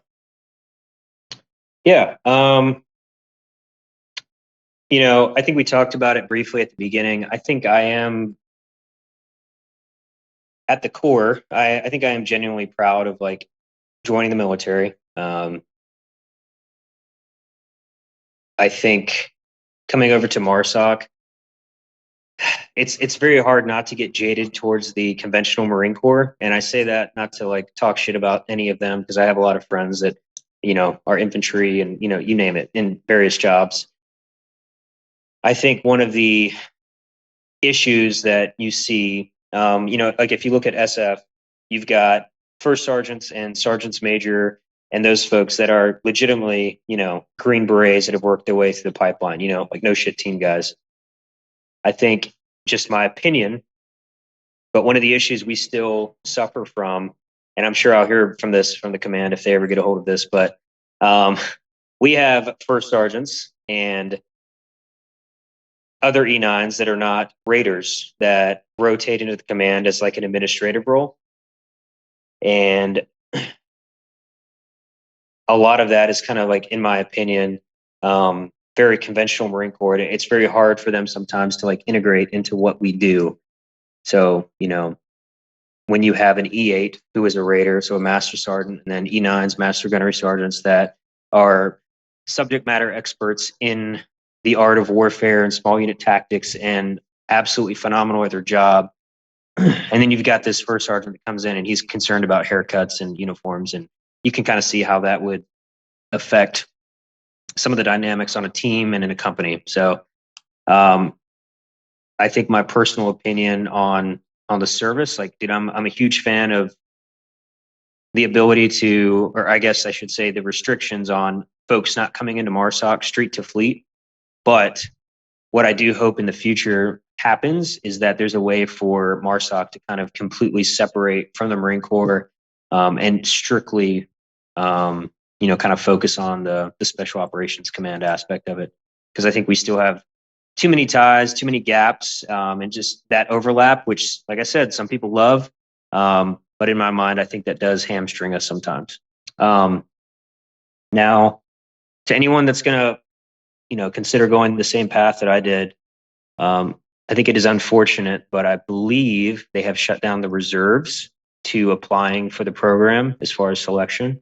I could be wrong, but I'm pretty sure that a few years ago they cut that off and it's like active duty only, but don't quote me. But what I would say though, folks thinking about coming over, it's just, we talk about it a lot. Every day is selection, or, what have you done for the unit today? That kind of thing. But it really is, and I think will always be, kind of a lifestyle and less of just a job. And I think if you want to be relevant and really contribute to the command, it becomes essentially you giving everything you have, like your entire, the time out of your day, working on the weekends sometimes, like, being willing to give up holidays, time with family and all that stuff to contribute as best as you can to your team. And I don't ever see that changing, and it's not necessarily a bad thing. I just think it's something you got to accept going into kind of a special operations team like this. Just the op tempo from the workup into the deployment. It's just kind of understood like, hey, when you're here to work. And, if you're not contributing to the team, then you can go somewhere else, So I think that would just be important for somebody coming in to realize and really grasp and like understand the gravity of that. It's not just you going through selection, getting selected, getting to the pipeline, making it through that, going through language, getting to a team. Like, it continues, it's never ending. It's never, I'll take a break here and there. And not to say, there's downtime here and there, but it's, I think the overarching thing I would impart on folks is like, it's definitely very much a lifestyle and not just like your typical job, So, but I don't think I have any regrets as far as joining and going this route. I was talking to someone the other day about that. You see a lot of folks in other agencies that are not DOD making a lot more money, doing a lot less than we do. And, it'll be the never ending argument like, hey, if you're doing this for the money, you're doing it for the wrong reasons. I do think that in the future, we could find a way to maybe compensate folks better for like, doing this for the full 20 in like a special operations billet. But what I would say is I don't think you can put a price on an individual that goes through a selection process that 95% of the population in the US would wash out on day one, And I think the amount of the talented human beings that I've worked with across the board, man, like from their physical, like just skill sets, they, some of these folks are absolute geniuses. Some of the hardest workers, some of the best human beings that I've met. And just folks that would legitimately like give you the shirt off their back and die for you over there in another country. And I think that's what I kind of hold on to, man, is like just that piece of the brotherhood for sure. And when I hear words like team life and stuff like that, like words mean things. So take for what you will when you look at other organizations and entities, but when it comes to like special operations teams, man, it's a very tight-knit community and brotherhood and stuff. So, but yeah, I don't think the seriousness of understanding, like I said, it's a lifestyle. That's the one thing I would impart on folks coming over here. Just you'd have to be 100% committed to this for a period of time to, truly get out what you should and give back to the community. So that makes sense. Yeah, man. I'll keep saying, always, like, doing this type of stuff isn't just, showing up and then doing selection and then you're just a member of the unit. Like, it's literally a commitment from sun up to sundown. That you're going to be pushed to do things that most people won't do or can't do. Yeah. So it's really something that requires a lot of reflection and shouldn't be just a shotgun blast decision. But just to close out, I know that we've talked quite a bit about it, but are there any foundations or organizations that mean a lot to you personally? Just so the listeners have something that they can check out. Yeah, man, absolutely. So I know I mentioned him toward the beginning of this, but one of the combat engineers I was with in Afghan, Garrett Torney, him and I were probably best friends for quite a few years. But he ended up dying, unfortunately, back here. He was he had a lot of issues, I think, coming back from a couple of our last deployments, and just he was planning on coming back into the military. Ended up dying in kind of a bad car accident. But we started a foundation after him called the Garrett Torney Foundation, and if you Google it, it'll pop up. Can't miss it. But it's ran out of Greensboro, North Carolina. And essentially what this foundation is, we host different events throughout the year as far as fundraisers, things like that. But there's like an annual golf tournament where folks donate, a substantial amount of money to this. And, there's like raffle items that go out and all this stuff. But all this money is funneled into Saving Grace Canines close to Greensboro there. And I don't want to misspeak on the numbers, but I know it's well over 40 veterans with 40 trained like service dogs, and they put them through several months of a pipeline there together. So they match them up with dogs and like veterans that have like severe PTSD. They'll train them together and pay for their entire pipeline, and then send them home with these trained dogs and kind of the bond they share through their training pipeline. So a very I'm not going to say unique organization. I know there's others that kind of do similar things, but I will say for the publicity that they have or haven't gotten, it's pretty impressive, like what they've done and how far the foundation has came. So, but yeah, if you're interested, like I said, the Garrett Torney Foundation, it's out of Greensboro, North Carolina. Quite a few videos and stuff like that on YouTube. You can find it on their website, but the events are quite I don't know. It's pretty amazing to see. They'll bring some of the dogs out, kind of tell some of their stories. So it's pretty neat to see them helping out folks that, wouldn't have the opportunity otherwise. So one of the organizations that I'm very fond of. So. Absolutely, man. It's good to hear that, that there's programs out there that are, redirecting funds to support guys who, a lot of times got banged up really bad overseas. So, aside from that, I don't have much else for you. If there's anything else you want to, leave the listener with, or if there's anything else that you want to speak on, you can go ahead. Yeah, no, I appreciate it, man. No, I appreciate you allowing me to come on here and speak. I think, I think the program you're running and kind of where you guys are going with this is going to be a pretty neat vision, especially for guys to kind of get their stories out there and shed a little bit of light on, what the folks that are, for lack of a better term, doing God's work overseas in various countries are, going through and doing. And, for the individuals that want to pursue a similar life path, I think it's a pretty neat forum to be able to come on here and just talk about it. So I appreciate you having me on here, man. And, if I had to impart anything on anyone, I read a pretty cool quote earlier, and was talking about legacy.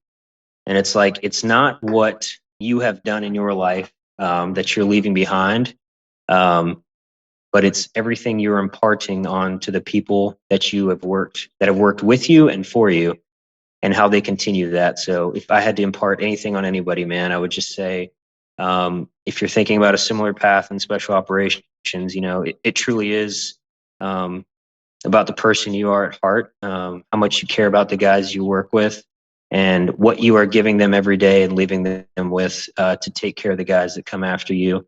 Because at the end of the day, man, in my opinion, they're family. And it's kind of what keeps this country safe at the end of the day, as much as we don't hear about it. So that's all I would say about it, man. And I appreciate you having me on here. So absolutely, dude. I really love that quote. It speaks a lot to the heritage that soft guys have, just universally across the board. yeah. I really appreciate you coming on and speaking about your experiences. Episode's coming up on 3 hours at this point, so it's been a lot, but I really appreciate you taking down the time to sit with me and talk, man. So Yeah, absolutely. If one thing, a little funny before you close out, though, I just got to put this plug in here, because as friendly as I am to the SEAL brethren, I think our special operations device was just slightly bigger than the Trident, so I just had to throw that plug in right at the end. They're gonna love that. Yeah. All right, man. Appreciate it. Thank you so much. Yeah, man. All right, dude. We'll see you. All right. Have a good day. Thanks.